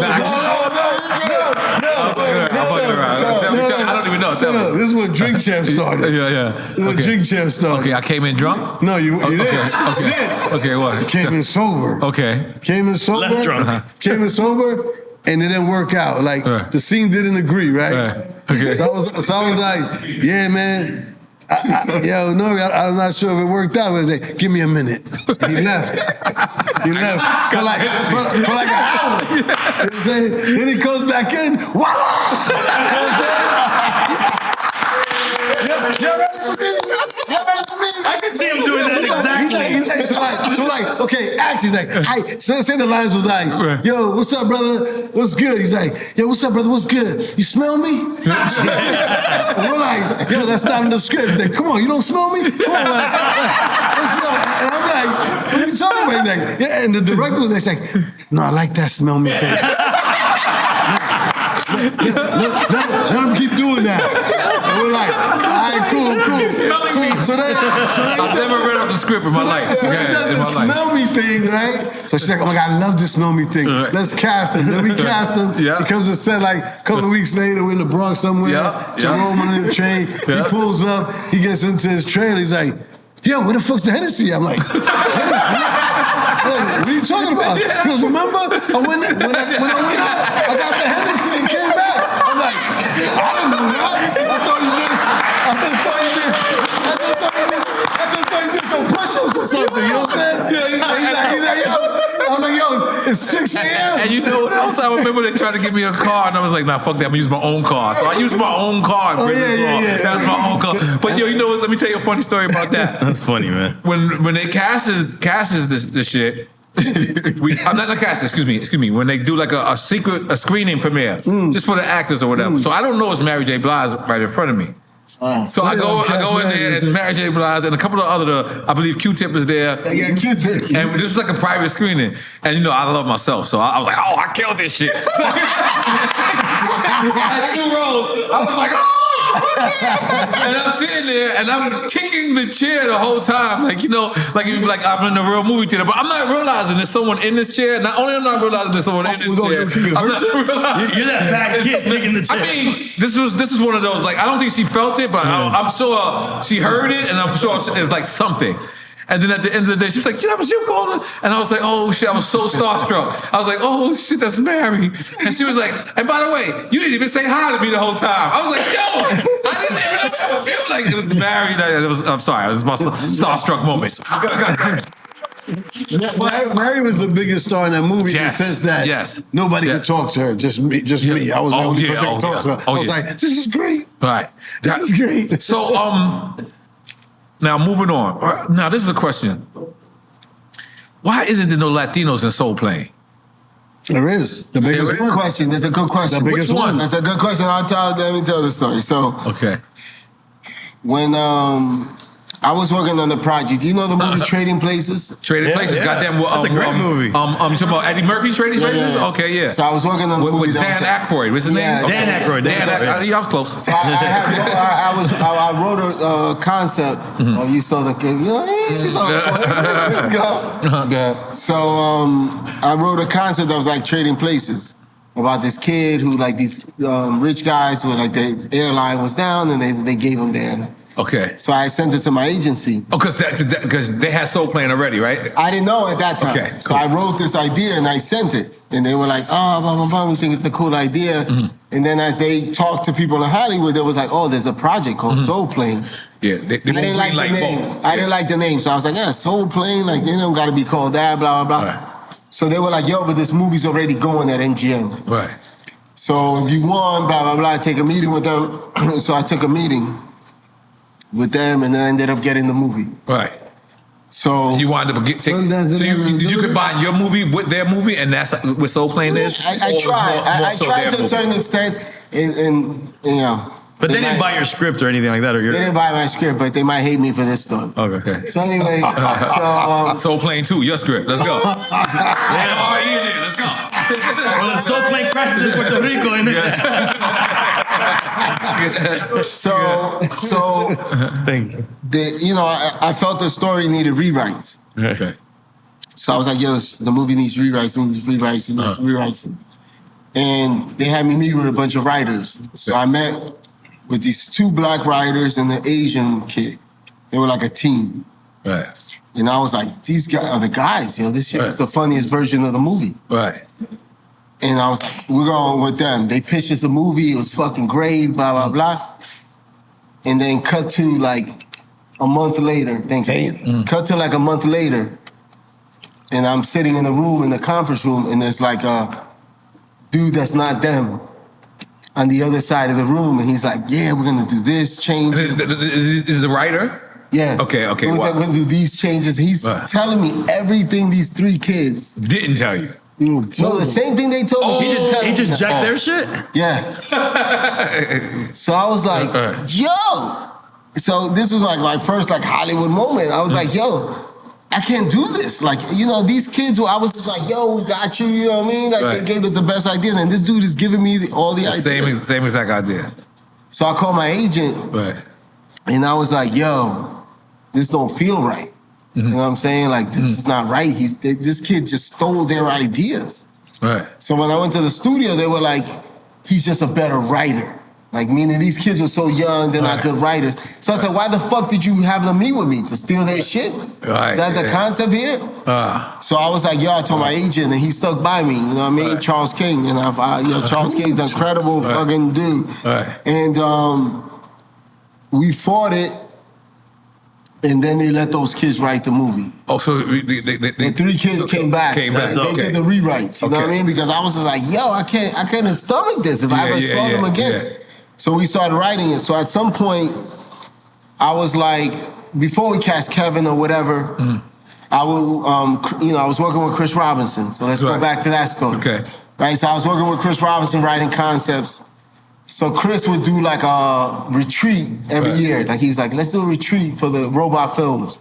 Okay. Let's go to Brazil. Fire. But it didn't happen that way. What happened was Not that fire. no. Chris took us to Mexico, mad places. Okay. But that particular story, what happened was that Chris was like, when I saw Snoop and this is another story. I met Snoop outside of the music business. Okay. On some street shit. Okay, wow. I met him outside of the music business, but I go to the MTV Awards, I'm nominated, I'm fucking with Chris. I see Snoop, so we were like talking, and Snoop's like, yo, I got you, my brother, I'm gonna give you a bag tomorrow, call me, you know, blah, blah, blah. So Chris was like, yo, like he had never been to Snoop's house before. Snoop was like, come to his house tomorrow. Right. We had the MTV Awards. He was the biggest artist in the world. Right. So Chris was like, damn, I did like 4 videos with Snoop. I've never been to his house. Wow. So Chris was like, yo, I'm gonna rock with you. I'm gonna go to the house. So we go to Snoop's house. And Snoop is like, he starts playing a bunch of music. And he gives me a job. But where was I going with the story? I wasn't going. He was asking you about why no Latinos in Soul Plane. Yeah. That's where it all started. Yes. So no, but this is where it's going. I just want to make But sure. you ended up in Brazil, so that's good. No, but this is where it's going. So Snoop is like, he plays me a song that he gives me out of his heart, 150 grand in that era. I think I know where you might be going with this. So he gives me 150 grand in that era Right. to do a video for him. Right. I was nominated at the MTV Awards for Jill Scott, Long Right. Walk. Right. And I see Snoop at the MTV Awards. He was the biggest rapper in the world. And he sees me and Snoop, like I said, I met him in the street. So he shows me mad love, and everybody's like, yo, how do you know Snoop? You know what I mean? And Snoop's like, yo, he says random stories. Like, we ain't just fucked the same bitches, but it was just random shit. I wasn't ready. Maybe he was fucking some bitches I didn't know about. My girls. Right. But he just said it as a joke. But everybody was confused of how I knew Snoop, but I had met him. They couldn't connect you guys, right? They couldn't connect, but when he invited me to his house to take care of me, and Snoop showed me the love, he said, yo, I'm gonna give you a video. Come to my house tomorrow. Chris was like, yo, shit, you going to Snoop's house? So Chris came with me, and he played the song he wanted me to do the video. And Snoop out of his, Snoop, I love Snoop Dogg. Right. He gave me the money out of his love and said, yo, I'm gonna fucking push Jessy Terrero forward. He gave me a job, I did it. But while we were at his house, Chris Robinson, at that time, Dan Martell, which I worked with, did a video for Snoop's That album. And then Chris was like, yo, what's up? Like, Chris was working with Snoop. And Snoop's like, yo, Chris, man, I saved this best shit for you. And he pressed play to Beautiful. Oh, wow. And when he played Beautiful, we were like, holy shit. So I was like, yo, let's go to DR. We were talking about a bunch of places, and nobody had ever been to Brazil. That's why I knew it. So we were like, fuck it, let's go to Brazil. So we ended up going to Brazil, and Snoop and Chris Robinson, that moment, said, you know what, his retreat for every year was gonna be Brazil. I would have changed it to that too. Yeah, y'all so did a he work brought retreat. everybody to Brazil. So we went to Brazil. So when I was in Brazil, that's when the news of Soul Plane was coming out. And Snoop was like, yo, Jess, we was like having a Snoop session, and he was like, I want to fly the plane, dog.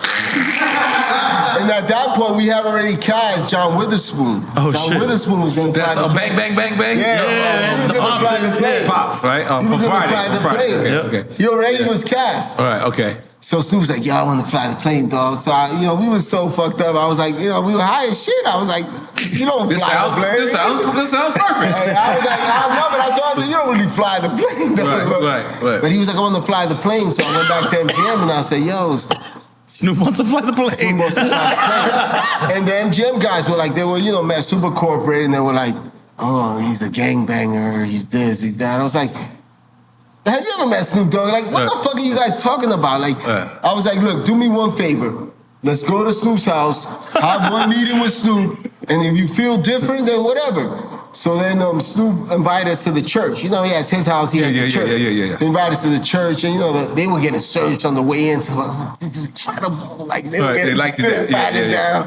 And we went in, and Snoop was so funny. They had an incredible time with Snoop. Right. So they were like, yo, so they went with Snoop. So after we cast that, I had a little more strength, because it's like, now I got Snoop. Right. Because KevinHart, you got to think about it, he wasn't a star at that moment. Yeah, right? no, I fought for Kevin because I think he thought only had paper soldiers. That's with me too. I'm also in that movie. Yeah. He drank Hennessy before that too. Yeah. I was supposed to do paper soldiers. Yeah. But go ahead. No, so when we ended up casting Snoop, we had John Witherspoon, Okay. Monique, a bunch of people. Kevin was one of the last pieces too, because Kevin wasn't a star at that time. Right. So I told the studio, I said, hey, and this was crazy because I told him, I said, I was Latino. Yo, let me tell When you. you had to tell the studio you was a Latino, they didn't know? No, but let me tell you, when I told them, Right. Oh, because why? Is this over the phone? no, when I in my meetings, I had an office at MGM. Don't tell me they wanted to fire you after that. Yes, almost. Because their eyes were like, holy shit. You're not black. You're not black? This is how clueless they are about the diversity. They were like, I get what you're saying. Now I understand. Okay. How can I do a movie if I'm not black? It's a black movie. Right. So they were like hiring me because I was doing hip hop videos. They thought I was black, and when I told them I was Latino, they were like, yo. Wow. And I was like, yo, chill. That's hilarious. It's gonna be okay. Yeah. I mean, the black community loves me. But they were so worried. I was like, yo, what the fuck? But I did tell them because they were like, I said, look, man, I can't do this movie if I don't put Latino characters in it because I got to at least show part of my culture. And so I wrote a stewardess that had one line, and I wrote these 2 Latino kids that worked like baggage check. And they were like, fuck that. They were trying to go on the plane, so they snuck inside the baggage claim thing. Oh, shit. So MGM was like, we read your changes in the script and the Latino 2 male characters, they're a no-go. But the hot Latina stewardess, she's a go with the one line. So I was like, okay. So I told the casting director, with Yuli, they were like, what do you want? I say, I sent them a video with Sofia Vergara because she was popping in Colombia. I say, yo, I want a Sofia Vergara type. And then all of a sudden, they worked it out, and she came into the casting. Wow. And I was like, oh shit, it's fucking Sofia Vergara. And the real one. The real one. She was a Spanish star. You wanted the fake She one. hadn't crossed over yet? You wanted the AI one. You wanted the AI one. One line. I just wanted a Sofia Vergara Nah, type. that's crazy. She hadn't She crossed over was a yet. novela star, not an American No, star. she had to cross over. This is 20 years So this is her first crossover. English That's thing, yeah. dope. Wait, Something is 20 years ago? Yeah. More than that. Damn. 20, I didn't even realize 22. that. Yeah, we're old, bro. Because it's such a classic. 22 years ago. It feels like it came out last year every year. So when she walked into the room, I was like, it's Sofia Vergara. I wanted a Sofia Vergara type. It was one sentence. How did she get in the cast? So I was like, Ulysses, flower time. But they got her to come in. So I was like, wow. So I told Sophia, I said, you want to be in this movie? She said, her son had read it. Right. She had a son young, so she had a son that had read it, and she hadn't done American movies. So she was like, I want to do it.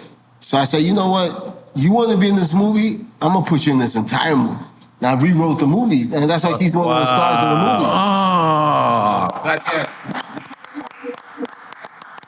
movie. Here I am looking for Latino presence, and I was like, I didn't realize that because And then she was in your face. Yeah, but she's so embedded in my brain. I didn't even think like that. Good on Princess Song. I wrote you the whole movie.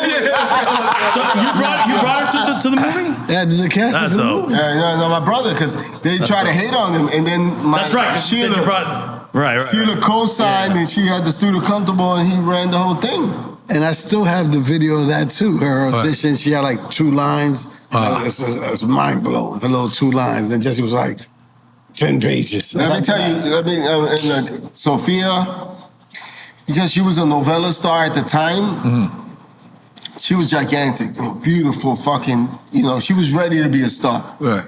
She would come to set, and because maybe in the Spanish television, they did whack makeup, what I mean? She would do her own makeup. And I would tell her, like, yo, there's makeup artists in the trailer. This is a studio movie. Right. No, está bien. Yes. And she would just chill. And she didn't, she had this thing where it was beautiful because she was like beautiful and hot, but she had this like force field that made you feel like Don't I want to come be too cool close. with her, but not say no stupid shit. Like, too close, she had Like a she cool commanded way. respect. Yeah, she was cool. She bite people. She bite people? Yeah. It's cool. Yeah, You know spread what's the rumor. interesting is that an interesting anecdote is that when I worked with Diane, she did Meth and Mary during the time. that Diane I was Martell, with- rest in peace. Meth and Mary. We cast And Method Man is in Soul Plane. But let me ask you something about that. Well, I'm sorry to cut you off. It was a rumor that Method Man took that role very, very serious. Oh, no, he was a beast. Beyond serious. Go ahead, tell us. Look, we see where Method Man's career is. Yep. Right. Because we had Method on here and we had Snoop on here, and we both asked them. So now we got to act. Now, by the way, this is you guys behind the camera. So how did this come up? Because Meth is a thespian now. Like, straight up, he told me he took no. it really serious. Yeah. Let me tell you, everything Method Man's done, he takes serious. So does Snoop. So they're both similar in terms of work ethic.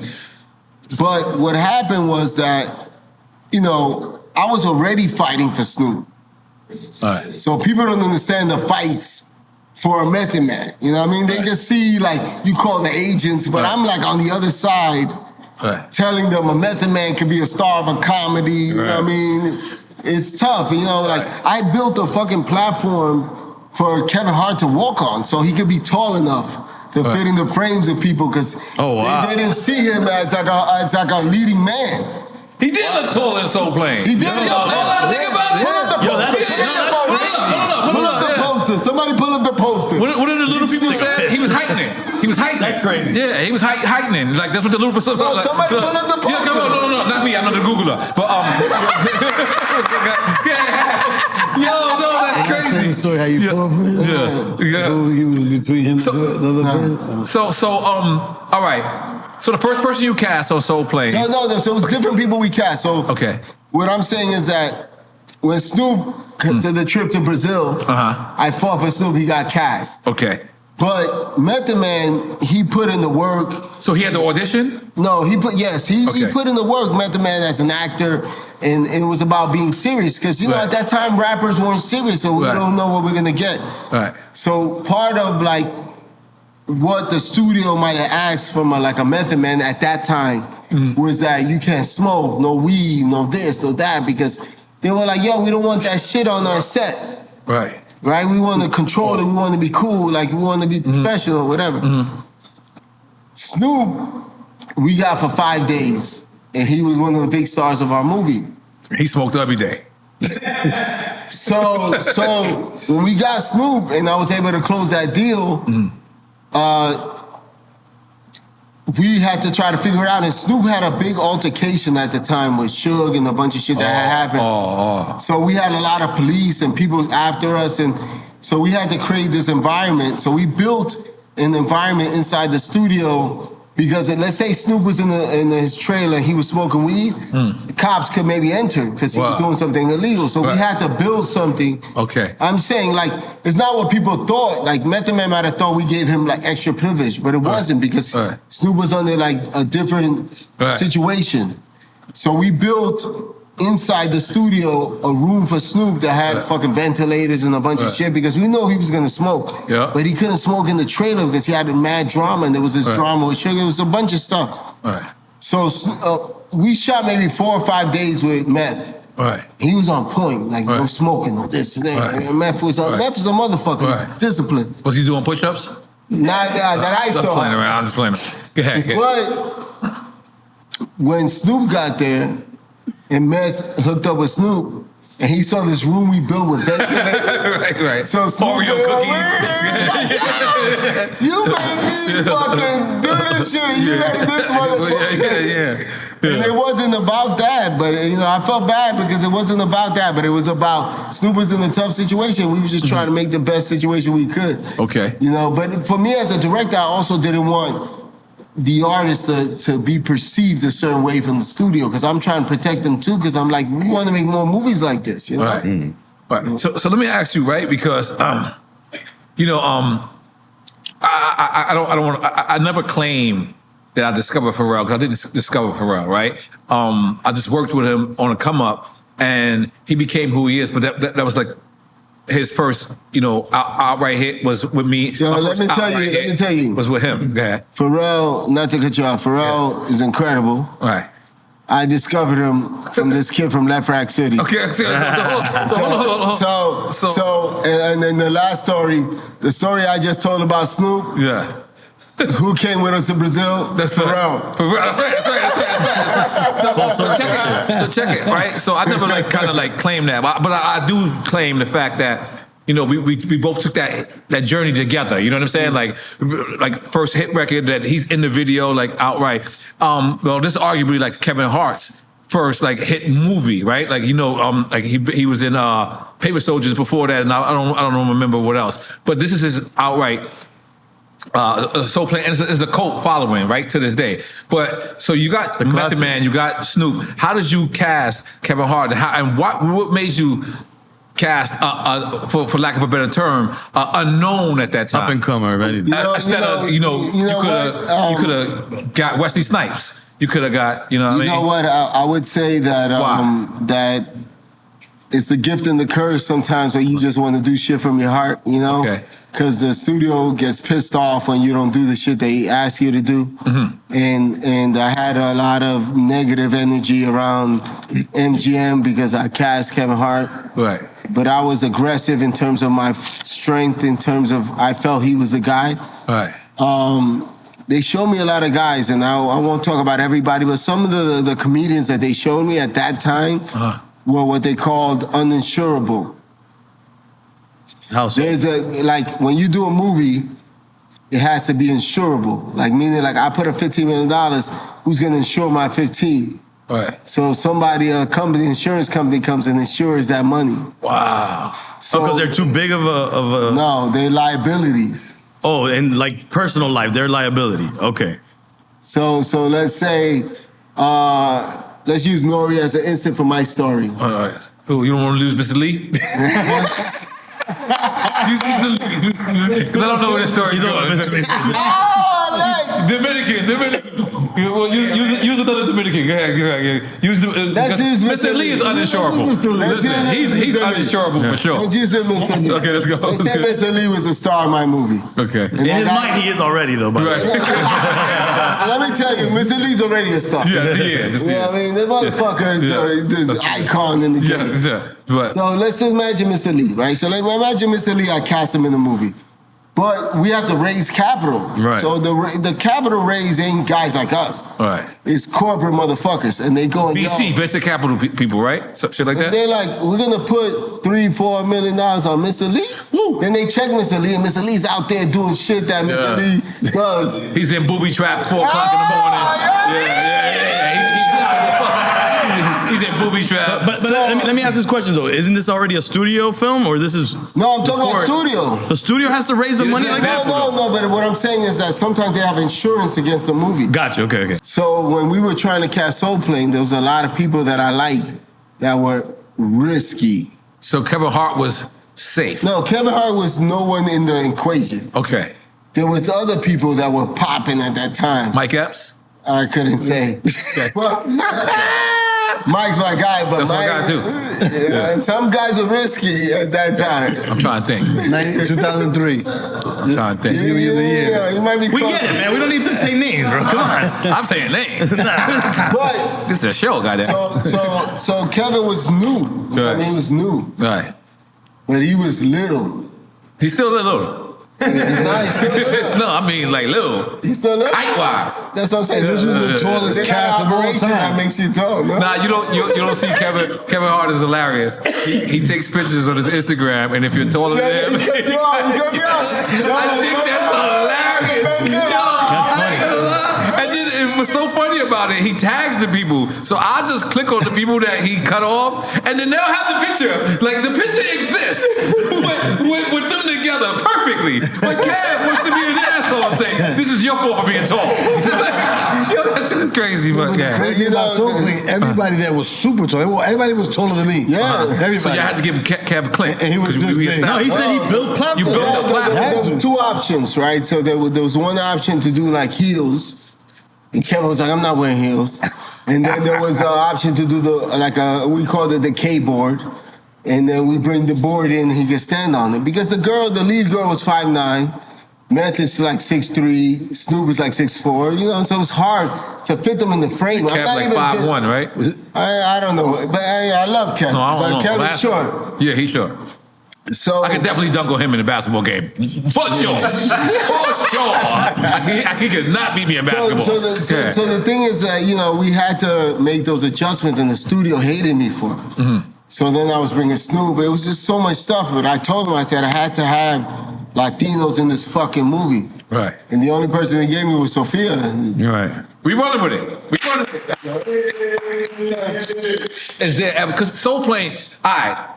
I don't think we finished the KevinHart thing, Okay, really. yeah. No, it's Like, how did you were able to actually finesse him into the film, though? Yeah. You know what? It was, like, KevinHart came to an audition. My brother brought him in, and he was incredible. Incredible. He was the best thing that I saw. Incredible. And I was like, fuck, this guy's so good. And I went to MGM, I went to the studio, and they were like, he's not a leading man.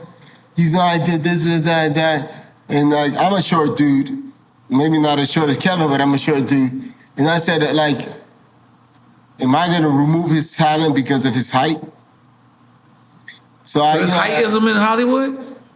Not racism? Heightism? Heightism? It's racism, heightism. I didn't know it's heightism. Heavyism. Heavyism. Madism. Shit. Is there grayism for EFN bad? No. It's white We got now. this shit. I don't do that shit. No, this is called choiceism. You have a choice.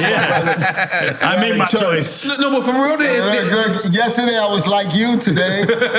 Hey, rewind the time, baby. but there really is like people like cast roles for heightism. Like I know I'm playing around, but is that something that really exists? If you're like too small, like Listen, with casting is my question. Let me speak for one. yeah. For the cat, yeah. Let's go. You said casting. Let me use that as an advantage to say something. Man, casting is racist. Casting is racist. So let's say Tom Cruise. He's little. Right. He's little, 5'6". So Really? Tom Cruise is a Yeah. star. If Tom Cruise is a star, anybody 5'6" and over, they're not cast. They have to be 5'6" and under. You know what I'm saying? Wait, It's the T is short. wait. Hold on. Time out. You said the cast. Yeah. You said the cast. So if he's Because he's the 5'6", star, they gotta cast everybody. So they can't, so they can't be taller than him. He looks like this. Stallone is my height. All right. So they cast everybody short. Yeah. Mr. T is short. Everybody's short to make it So feel then short. they look wrong. You said Mr. T is short? Yeah. Yes, because Sylvester Stallone is my height. Yeah, I met Sylvester Stallone with him, and I was like, wow, but casting wise, you do this, Right. so they look like So this. you. I'm saying, You gotta cast accordingly. Like Ben Affleck, guys like that are tall, so you cast up. Some guys, you gotta cast the real shit. This is where AI really could help. It just automatically adds the height. So that's to go over casting now. All right. Let me just- Yeah. Come on, see the same shit that happened in our fucking house. Yeah. You didn't let me have no love. No, but see, the new life, I let him get all the love. That's Jessy right. Terrero. That's right. But anyway. That's right. Look at it. So Casting. casting, right? I started casting to change the game, right? Let me get this sweat. I appreciate it. In Philadelphia, I will fight later. Like, you direct me, let me be like, No, we got you out here sweating. for real. Come on, you don't got a powder girl here? Come on, man. No, we don't do hair and makeup here. No, he does We don't drinks. got insurance. We uninsurable, by the way. I just wanted to throw that out there. Yeah, just so y'all know. sweaty. I had to take care of my brother. But go ahead, the casting, because like fight, but we Kevin fight. Hart in particular, like the height. No. So Okay. casting is racism. So I said, I got in to change the game. So my crossover movie was a movie called Kids, right? Yeah, that's a classic. I did that, right? You did Kids, bro? Yeah. Wow. No, so this was 95, 96. So they cast somebody. Oh, sorry. They cast someone to do the casting, and she got Telly and she got Chloe, the two leads, right? And then everybody else was the writers, Harmony's friends, Rosario Dawson, the friends, right? And then I cast everybody else. You know what I'm saying? So my credit was additional casting. So I cast everybody else, the vibe, whatever. So that Which movie, became a multicultural. no, because before that it was white, Ken and Barbie. Right. That was what you saw on TV. Right. So Kids was so realistic. It was, yeah. That everybody was, oh shit, I want that. Then they would hire the girl, she'll get the job, and she couldn't deliver. Then they'll call the director, and he'll say, oh no, it was Ulysses, then they'll call me. Now, so that's when things started changing or whatever, right?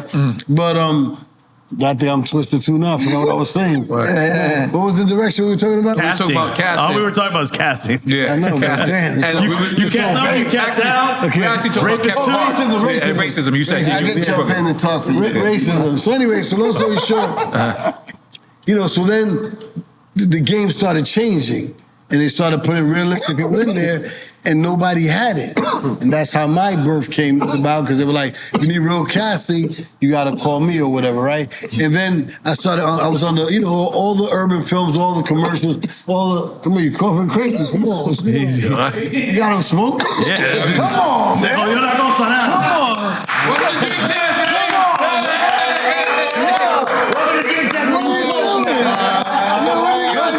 Welcome to Drink Champs, baby. This is the corporate guy. I'm this guy. I'm supposed to be the same guy. Welcome to Drink Champs, baby. Oh, Lord. Anyway, so long story. No, I'm not doing that. He wants to stay insurable. Stay insurable. So anyway, so I started doing all the Drink Champs, baby. Right, baby. I was working on all the crossover movies that made the noise. Like I said, Above the Rim. They hired me to Right. do, I did extras casting on it. They're like, you worked on Juice, didn't you? I was like, yeah. They go, do you know Tupac Shakur? I go, yeah. Can we pay you to go pick him up at the airport? I was like, sure, why not? They were terrified of him. So I got paid to pick him up at the airport. Yo, let me tell you, because he might not tell this story the same way, but, you know, Tupac, doing Above the Rim, caught a bunch of the charges that he had during that movie. Yeah. And they would call him like, yo, you want to go meet him or whatever. Because To bail him out? Bailing him out. No, the studio was bailing him out. Okay. But it was a crazy time, yo. No, it was insane. Then everybody started getting bigger. All the hip hop videos started crossing over, and I got into commercial space. And then that's when the money started coming in. Okay, and that's when you stopped talking to me. This guy's high. Drink Champ. No one's ever seen this guy. Only I know this guy. The world doesn't know this guy. Listen, everybody, welcome to Drink Champs. Welcome to Drink Champs. You guys got a classic right now.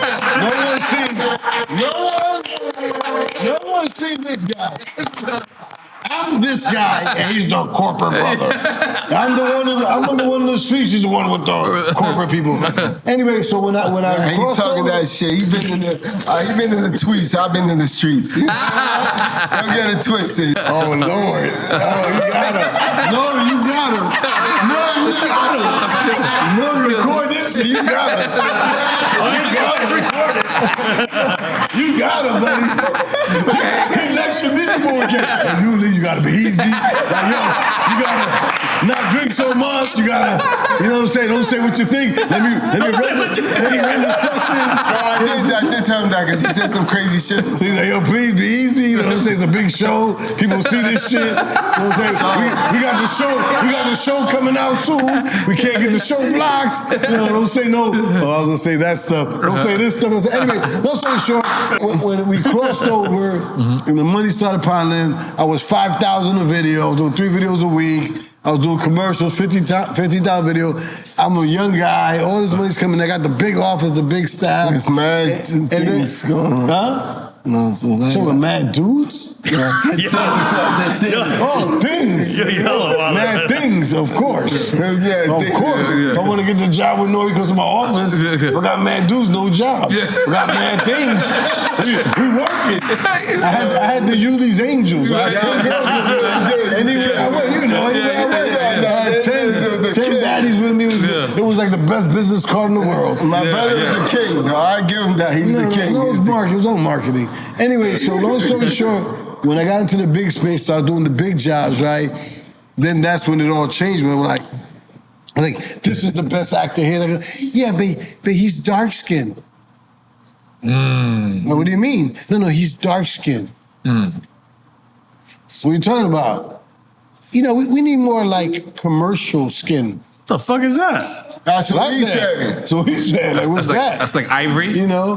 No, like him. You know, like you know, like not us. Like more like You got the same skin tones. Yeah? Come on, DFN, that's the same shit.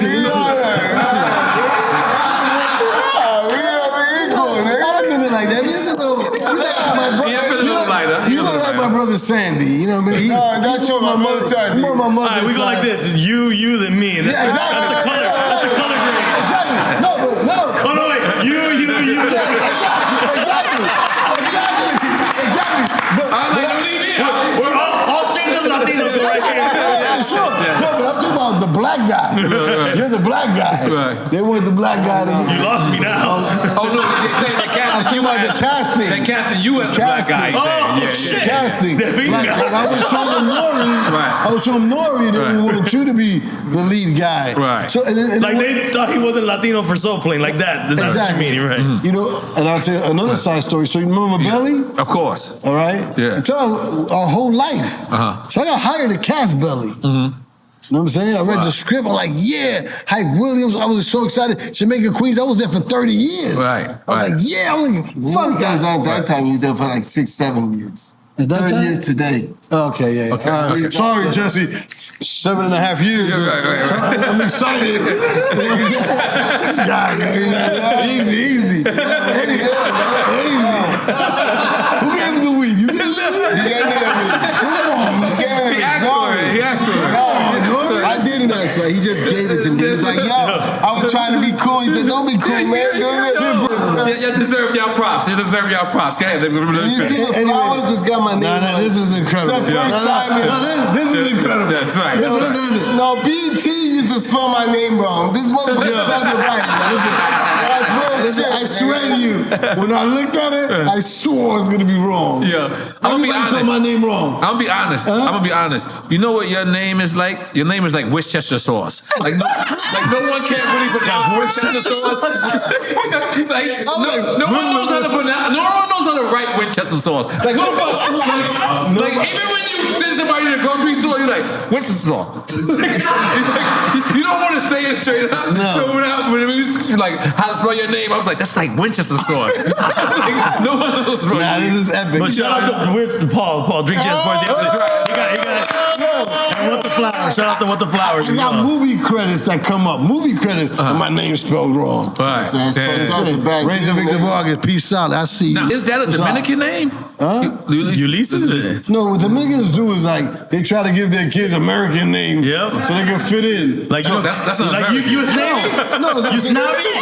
The Cubans name. That's a Greek name. That's a Greek name. It's a Greek American? Ulysses, Jesse, Sandy, Leslie. That's our whole family. Our family trying to Ulysses give Grant's right here. our family trying to give us American names so we can fit in. Good. No, that didn't work. That didn't work. No, it didn't No, work. but hold on. Let's go back to Belly. Hold on, let me finish the Belly shit. The name shit. Oh yeah, the belly. The name shit on The main name what? the name stuff. Oh, Me. the messed up your name? No, I say. Oh, the name still there. Continue. Sorry, yeah. Yeah. Oh, you got him lit. That guy's got this guy lit. Look at this. Yeah, Jesse, I'm sorry, Jesse. Go ahead, talk. Yo, the gangster shit on my brother. He was like, yo, N.O.R.E. got him acting out of character. All right. Yo, Jesse. We celebrated Go y'all. ahead. Say he does that older brother shit. Like, he's like, yeah, I'm the real talker. You don't do that to me. He's like, N.O.R.E. got my brother out there in character. He's a little brother. Like, yo. I didn't say any of that. Did I say that? I didn't say any of that. You showed him, my brother. I didn't say any of this stuff. You did. I told to tell the belly story. It's a good story about racism again. Yeah, tell us better story. About racism for Latinos. The fight, we've been fighting for 34 years. Like I said, we grew up in the Bronx, with Jamaican Queens. We were never black enough, we were never Spanish enough. I went to white school, wasn't white enough. We were always the guys just never accepted. You know what I'm saying? Our whole life never accepted, so I was always fighting. So Belly, they hired me to do Belly. I was so excited or whatever, right? So these are people I've been working for years. Okay, but for years. let's pause this. Because sometimes it's like it's us, it's the. Just Ulysses Terrero, just ain't involved. Okay. Yeah, Hype Williams, Jesse's not involved. It was just me. That's what I'm saying. So Yeah. some of this shit, it was different. No, it was just me, not Jesse. Yeah, Good. it's just- But he's repping for the What family. did he say? Oh, I thought he was. It's an extra shit. I think you said it's just my story, not your I story. feel like you're doing it because you want me to take a cheesecake to Brooklyn. Why are you doing that? Like, we out here, we're together. know what I mean? You guys are outside. N.O.R.E. is our brother. He will edit this the right way. You just try to come at me like Diddy in the reality show. Oh my God. Yeah, he's trying to kill me out here, N.O.R.E. I'm not trying to kill you. The brother, I love him. Everything I've done is because of this motherfucker. That's right, I became goddamn. high because of him. God damn it. You know what I mean? Mm-hmm. I wanted to be an actor. He didn't let me, so I became a director. Boom. He said, I stopped. Oh, coño. He said, I stopped his acting dream. I just made him a director. That was a joke. Hey, man, that was fire. That was fine. I love that shit. You want to fill his belly? Yeah, I would love to, actually. No, I'm just saying, it's just another story about the struggle. Okay. About, you know what I'm saying, how Latinos just would never fucking accept it. So I get hired to do Belly, cast Belly. The people producing it, I've done their jobs for 15 years. I'm their, back to Soul Plane, I'm their black guy. Okay. So I do all their black shit. Not much. They're a big white company, but the 2-3 black things they call me, right? Okay. It's like, hey, Ulysses, you know, Robbie Reed just quit on this movie we're doing. That's a true story. It's a true story. It's facts. You know, what do you want me to do? Might not be able to walk around Paramount and somebody might try to smack the Paramount ain't hiring me. Fuck Paramount, nigga. You know what I'm saying? We're doing our own shit right now. Anyway, we're doing our own shit right now. We're creating a new platform right now. But anyway, so they were like, yo, can you come on board and do this movie called Belly? They sent me the script or whatever. They sent me the budget. It was 50 bands. I'm like, okay, yeah, 50 bands sounds nice. I'm sure I'm gonna like this script, you know what I'm saying? I read the script. Hey, what's reading the script? I read the script. He wasn't reading the script. He still thinks I don't read scripts. But anyway, so I read the script. I thought I was feeling it. Jamaica Queens. He only feels it according to the bands. Yo, how much they want me to read it for? Okay, this is a good script. That's a fact. If it's $2,000, I ain't reading no scripts for $2,000.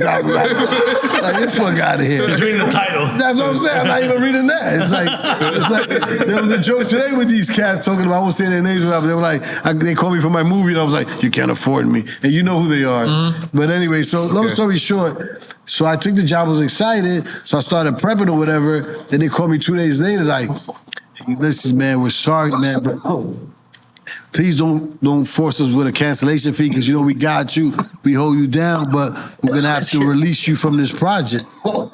They said what from this project? We're gonna have to release you from this project. So if you get hired and you start working and they fire you, you get a cancellation fee. So they're like, please release you now? That's what I'm saying. That's what I would have told him I'm not unreleasable. That's what I told him. What the fuck is this shit? No. But anyway, Say, what the fuck are you talking about, yo? it's your fault. You did that. You're responsible now. They gave you a reason? They gave you a reason? No. So they were like to that. Yeah, you should say I'm unreleasable, baby. They fed me for many years. I loved them. Until this day, I still work with them. But anyway, they were like, please don't give us a cancellation fee. He's a good guy, my brother. You see him? He held these people down. He wasn't shitting on them because of me. What are you talking about? Fuck that, man. What are you talking about? That you wasn't shitting on your people. You know what I mean? It's real talk. I says, yo, you love me, but you just was holding it down for your people. I was showing you love. Nobody's even saying that story. What are you talking about? No, but in the story. Oh, what I'm saying is, I got released. They told me not to give them a cancellation fee. And then I was like, why are you releasing me for? They were like, because when they told the director who was casting the movie, he was like, Terrero, where is he from? And they were like, he's Latino. And then he was like, Latino? We need a fucking black casting director. What the fuck a Latino know about fucking Jamaica Queens? Like, he lives there. He's been there for 20 years. We thought he'd be a great choice. Yo, I need a black casting director. Wow. Fuck that shit. You know what I'm saying? And then... Is that a white dude saying that too? No, this is Hype Williams telling them that. Oh, shit. Yeah. There's a facts. I like Hype. We just met last year, I think, or 2 years ago. Okay. And we hit it off. But anyway, so long story short. That's a tough one because I like Hype. I don't want. Yeah, I love Hype. I'm a big Hype fan. So long story short, they released me. Then they called me back the next day. Hey, do you have any recommendations? I'm like, for what? To cast the movie. I'm like, what do you mean? He was like, you're our black guy. It was a white company. They're like, we don't know any people that do black stuff. All right. So I was like, you know what? The fact they talk like that is crazy. No, these are my friends. I worked with them. I worked with No, but them. the fact that they talk in those terms is What wild. would you recommend? Winston Sinclair. So she gets the casting credit. She's the one that hired us in Juice. Okay. So I said, you know what? I know somebody, and I hooked him up with Winston. Winston gets the casting credit of Belly. Yeah. So I'm just saying, but like these, I can tell you 800 stories of like being Latino just ain't the wave. You know what I'm saying? Right. Like say when the whole Black Lives Matter stuff, like we were the kings in Atlanta. You know what I'm saying? Doing all the Jeezy. I did Trap or Die. Then he did the Manny Fresh joint. Then I did what I do there's a big one. I did the big one. Then he did. I love it. Hold on. Stop. I'm just saying. I'm making a point. I got you, bro. I'm making a point. I love you, but it's drink chance, baby. You gotta talk about it. The point. We always send a couple messages. She said, "Yo, let's not fuck up the show. Let's keep it fucking aligned with the shit that we do. High quality." Okay. I don't know what's happening. What's happening? But long story short, shout out. You don't want the brothers fighting. Let me get 1 minute. Listen, I gotta fix this. Now we're good with drink chance, baby. Let me tell you. Yeah, N.O.R.E, what do you do, kid? Let me tell you. Look, let me tell you. You don't have a top level show like this. You don't have control of the edit. This motherfucker got 7 cameras. You control the edit. You stop it. Like, yo, you're not fucking around. Like, We good. You're good. But who's fucking around? I'm saying we out here. Drink chance. I told you a long time ago. Drink chance. Drink chance. The shit you signed says like, let's show him the stories. Okay. This nigga N.O.R.E. don't want to sit through shit. Okay. I'm sorry, guys. See, N.O.R.E. I got it, Jesse. I got it, Jesse. Let me just wrap it up. Okay. 'Cause I said Jeezy. I was gonna. Let me just finish it. I wasn't trying to tell you wasn't the king. Don't get touchy. No, I get it. I'm a speeder. No. Just my older brother, and he gets touchy like I'm just I'm not shutting getting touchy. down. You gave me the rules before we I started. didn't tell the rules. I'm gonna be We easy. out here. We're together, yo. We're together. I was just saying. This is a new show, Family Matters. Like we're That's pitching what I'm it. saying. You see that? Latino Family Matters. You see that?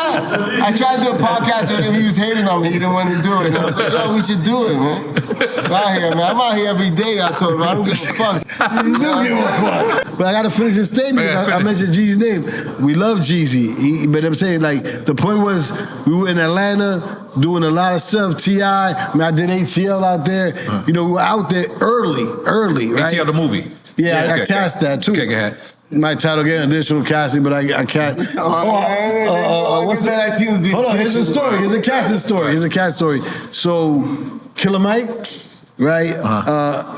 Emmanuel Panico, who used to be a video commissioner at Atlantic Records. Yeah. She hit me up, like, yo, that's why I was directing video. She's like, yo, you should direct this guy Killer Mike's video, whatever.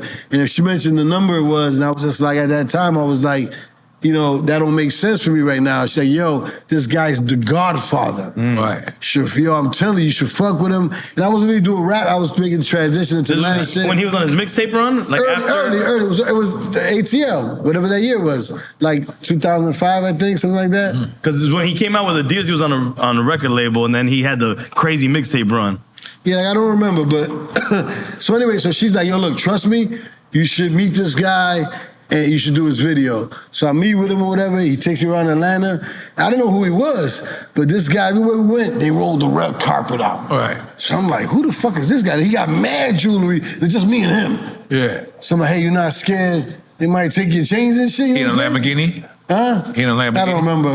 Because if I tell you the end of the story, you understand why. But So we keep going. We hit every club. Every club was like, the Masters here, red carpet, love. And I'm like, who the fuck is this guy? Then at 5 in the morning, we go to this place called Body Tap, right? And we sit down with these goons. Huh? Florida? Atlanta. It's called Body Tap. And we walk in there, and then we with these goon dudes, and somebody gives me a stack of money, and they're like, just throw it in the air. And I was like, why? You know what I'm saying? Like, I don't want to do that. It was a lot of money. Like, yo, it was like, just throw it in the air. So I'm like, okay. So I was so upset. It was a strip club. So those are little body tap. Right. And now everybody knows what body tap is. Right. So, you know, so I'm upset, throwing it in the air, whatever. There's money everywhere. Hey, I went to the bathroom, I fell because I tripped on money. It was insane. It was insane. Like, what the fuck is that shit? It was insane. I was gonna be like, hey guys, just give me some of it. It was just so much money. I couldn't understand it. Anyway, so then when we leave, I asked Killer Mike, I'm like, yo, who is that goon? And he's like, oh, that was Big Boy. I'm like, from Outkast? He's like, yeah. I was like, oh shit. They passed on him for ATL. Because they felt he was like the happy rapper guy. So then he dropped me off at the Georgian Terrace. ATL movie. ATL the movie. Yeah. So he was supposed to be the Let me tell you the story, guy. He was supposed to be T.I.? No, he was nobody. I'm saying, who he would have been casted for? The drug dealer dude. Oh, okay. Let me finish the story and I'll tell you. This was the icing on the cake. Thank you for spoiling the story. So anyway, so he dropped me off. He told me, yo. Oh, I gotta go? It's too long the story? Okay, sorry guys. So long story short. Mr. Lee kicked him under the table right now. Long story short, he drops me in the Georgian Terrace. I used to smoke cigarettes. I smoke cigarettes, I passed out. It's 7 a.m. Somebody wakes me up, it's Chris Robinson. And he's like, yo, you, what's going on? I was like, I got you the drug dealer.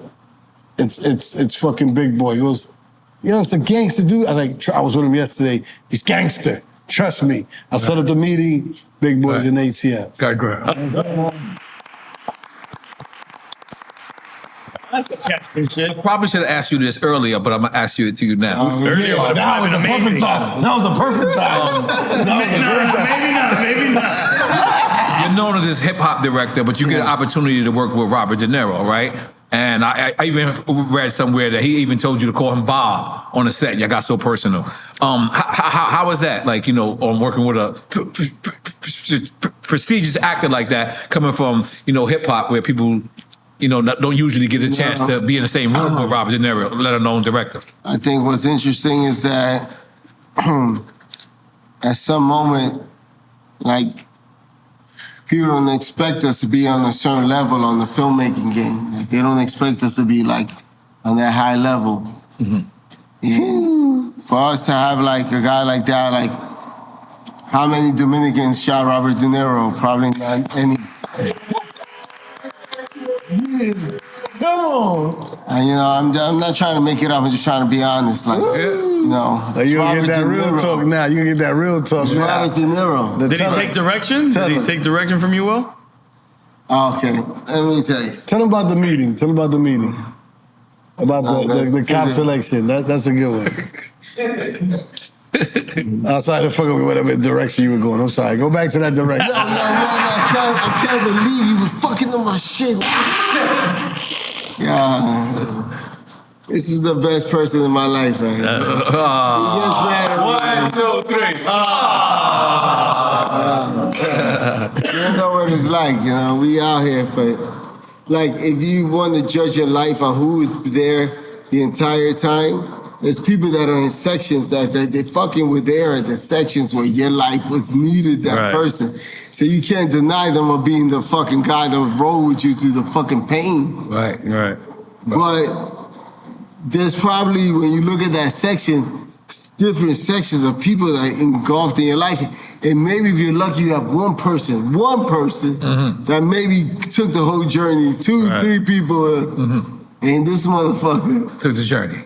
since the beginning. How about Robert De Niro, though? Did Robert De Niro take the journey? How is that working, though? Come on. Yeah, it does. Your shit was crazy because where's the You want more? Yeah. Sure. No, I don't know, bro. I think you're good. Now, I need the drink to at least have something in there. Hold on. How about drink says we don't want to give no more drinks? I don't think I've ever heard that before. You're no longer a champ. You have to be a champ the whole time. He's a drink king. He upgraded. From champ to a king. Yeah. Yeah, but having the opportunity to even be in the same room with Robert De Niro. And he's the director himself, so that was that intimidating? It's tough. You know, I think it's a different situation. Let's imagine I was like someone that wasn't Latino. Right. Right, sometimes you sit in front of a Robert De Niro, but people judge you because of the way that you look, the way that you dress, the way that who you are, you know?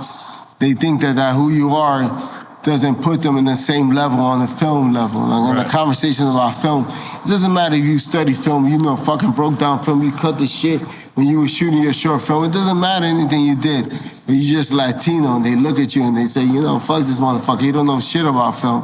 Right. But I was there cutting this motherfucking film, doing the shit that I needed to do, but they see you sometimes and they fucking judge you for that. You know what I'm saying? And they don't show us the love and they're like, yo, what are we gonna do? We're gonna do this, we're gonna do that, we're gonna do all these different kind of things, but they don't do anything, you know what I mean? And Robert De Niro felt that way? No. Oh. So when sometimes they make you feel a certain way, and Robert De Niro, even though they offered him a deal, they were like, unless he says yes, he has to meet the director. Mm-hmm. And they call me and they, you know, no, come on, man. It's like, I'm not a dude who like just like lives in an imaginary world. Like Jessy Terrero's dope. Like I know I'm ill, so why I'm here is Drink Champs, baby. It's the fucking #1 show in the world. I know why I'm fucking here, because it's Drink Champs, baby. But I heard you didn't want to wear a suit because you didn't want him to think you were corporate when you was meeting. Yes, Robert. that's what I'm saying. It's Robert De Niro. Right. Like never in my journey in my life did I think my journey had me Robert De Niro mode, killing it. That's big. And I was out there like surfing on big shit. Right. Man. Like, come on, man. It ain't a game. Like we did shit that was dope. Who walked you to that meeting?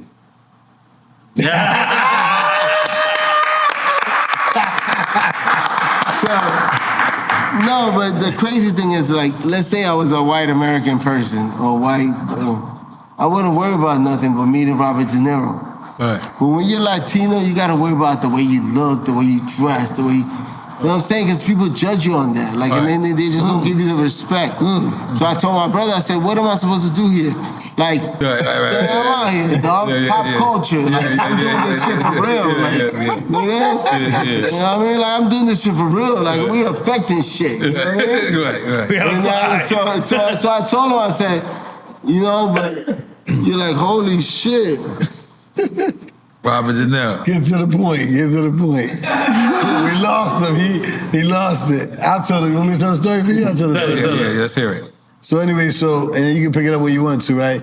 So you met Robert De Niro. So I try to come with him. And they're like, I'm just the director. No brother.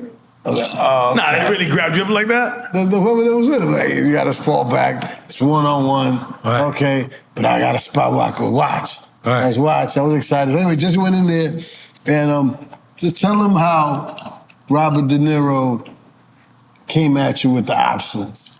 No, it was interesting because it's like all of a sudden you come into a position like that and, you know, you got to sit with someone he might see the world different. Right. So you start talking to him about different things. And the one interesting about Robert De Niro is that because most of his marriages, the wives have been African-American. Yeah. His kids is black too, right? So I think he understands. Yeah, he knows what's up. He been messing with a chocolate box for a long time. Great, man. I can say it. Was that like a dream come true? Like no, it was a dream come true. Yes. Let me tell you. There was one point, it was a different actor.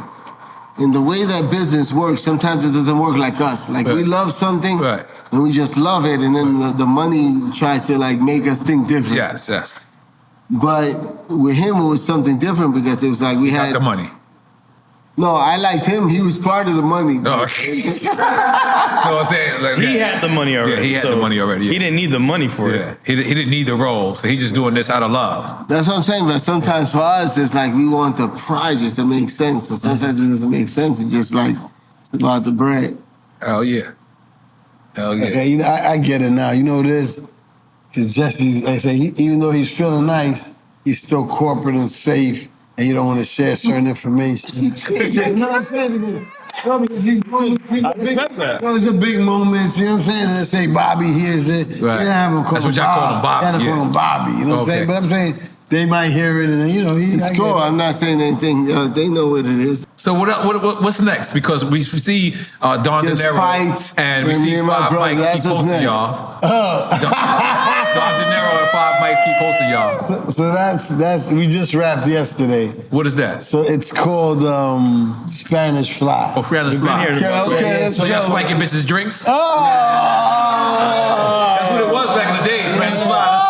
That's what it was, man. That's what it was back in the days. That was the original Bill Cosby.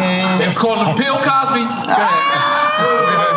Go ahead. It's a comedy that Don De Niro wrote. Big up to Don De Niro. He did it. He wrote it. He produced it. He put the money up. Him and his nephew. And we just wrapped yesterday. It's like a Friday Cheech and Chong. You know what I'm saying? So we just finished that. Like I said, it was me, Jokes, blah. Shout out to Jokes, man. That's the home. But he was the main horse on that. He was he was like the ghost director. Man, Jokes is a legend out here, man. That's our homie from back in the day. Now we just did something right. Yeah, that's our homie, bro. But like I said, this could be the first thing we see for the first time. Like I said, it's a Dominican and a Cuban, a Cuban and a Dominican. Ain't Don De Niro Cuban? Yeah, he's Cuban, yeah. He's Cuban, B. Yes, Yeah. a Cuban actor, and a whole bunch of diversity in it. Like, it's pretty funny. Like, we think we might do something with this. And it might be the first time you see the culture. Because Don De Niro, he really enforces the culture. He deserves his props. Don De Niro. So because of 5 mics as well. For sure. But before we get up out of here, I got a movie for y'all that we're going to do together. Oh, we're going to do. That we're going to do together. Guess what it's called? What's it called? Handballs. What's that? It's a movie about handball. Oh, handball. But you want to call it handballs? Handballs. Oh. Handballs. The title gets you off top. You're like, Yeah. You gotta say pause. All that. You gotta do. But it's about a guy from Queens. He plays handball. He becomes the illest handball guard in the world. And he goes to Turks and Caicos. It's you. Absolutely. Absolutely. What do you say? It's about a guy. It's about me. I'm fucking the guy. I'm the handball guy in the movie.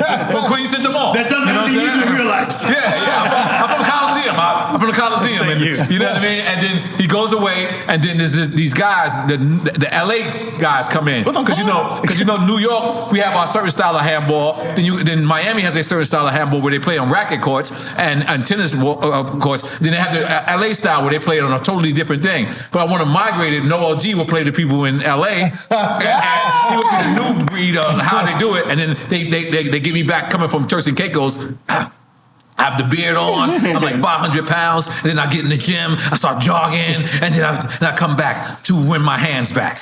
Because that's what it's called. Hands. You know what I'm saying? Come on, guys. I'll tell the big. Yo, this is Big Chat. Yo, man. Yo, we got it's going down. Besides that, because did we talk about the documentary that I'm in for y'all? Oh, the Hip Hop World Championship? That's right. We didn't talk about that. Yeah, we talk about You talk about that before we get up there. Yeah. Where was it premiere at? Amazon Prime? Yeah, Amazon Prime, Hip Hop World Championship. Thank you for giving us your time. It was so fun. You know, we got the Rolling Stones Awards, right? Oh, no, hell no. Oh, wow, congrats. I got a Rolling Stone Award. Give me a little one. Give me a little bit of that. Give me a little one. They gave me one. And I was like, and then it was like 4 or something. I was like, can I get one from my brother? Like $1,500. I was like, hey, Jesse, you can have mine. So I don't even have one right now. So anything else coming out y'all want to promote? Yeah, it's real. But for me, Active Rehab. Active Rehab is the future. Active Rehab is the future. Let's go. Active Rehab, like I said, we make stars there. We don't give diplomas, we give jobs. That's it. Yo, get out of here.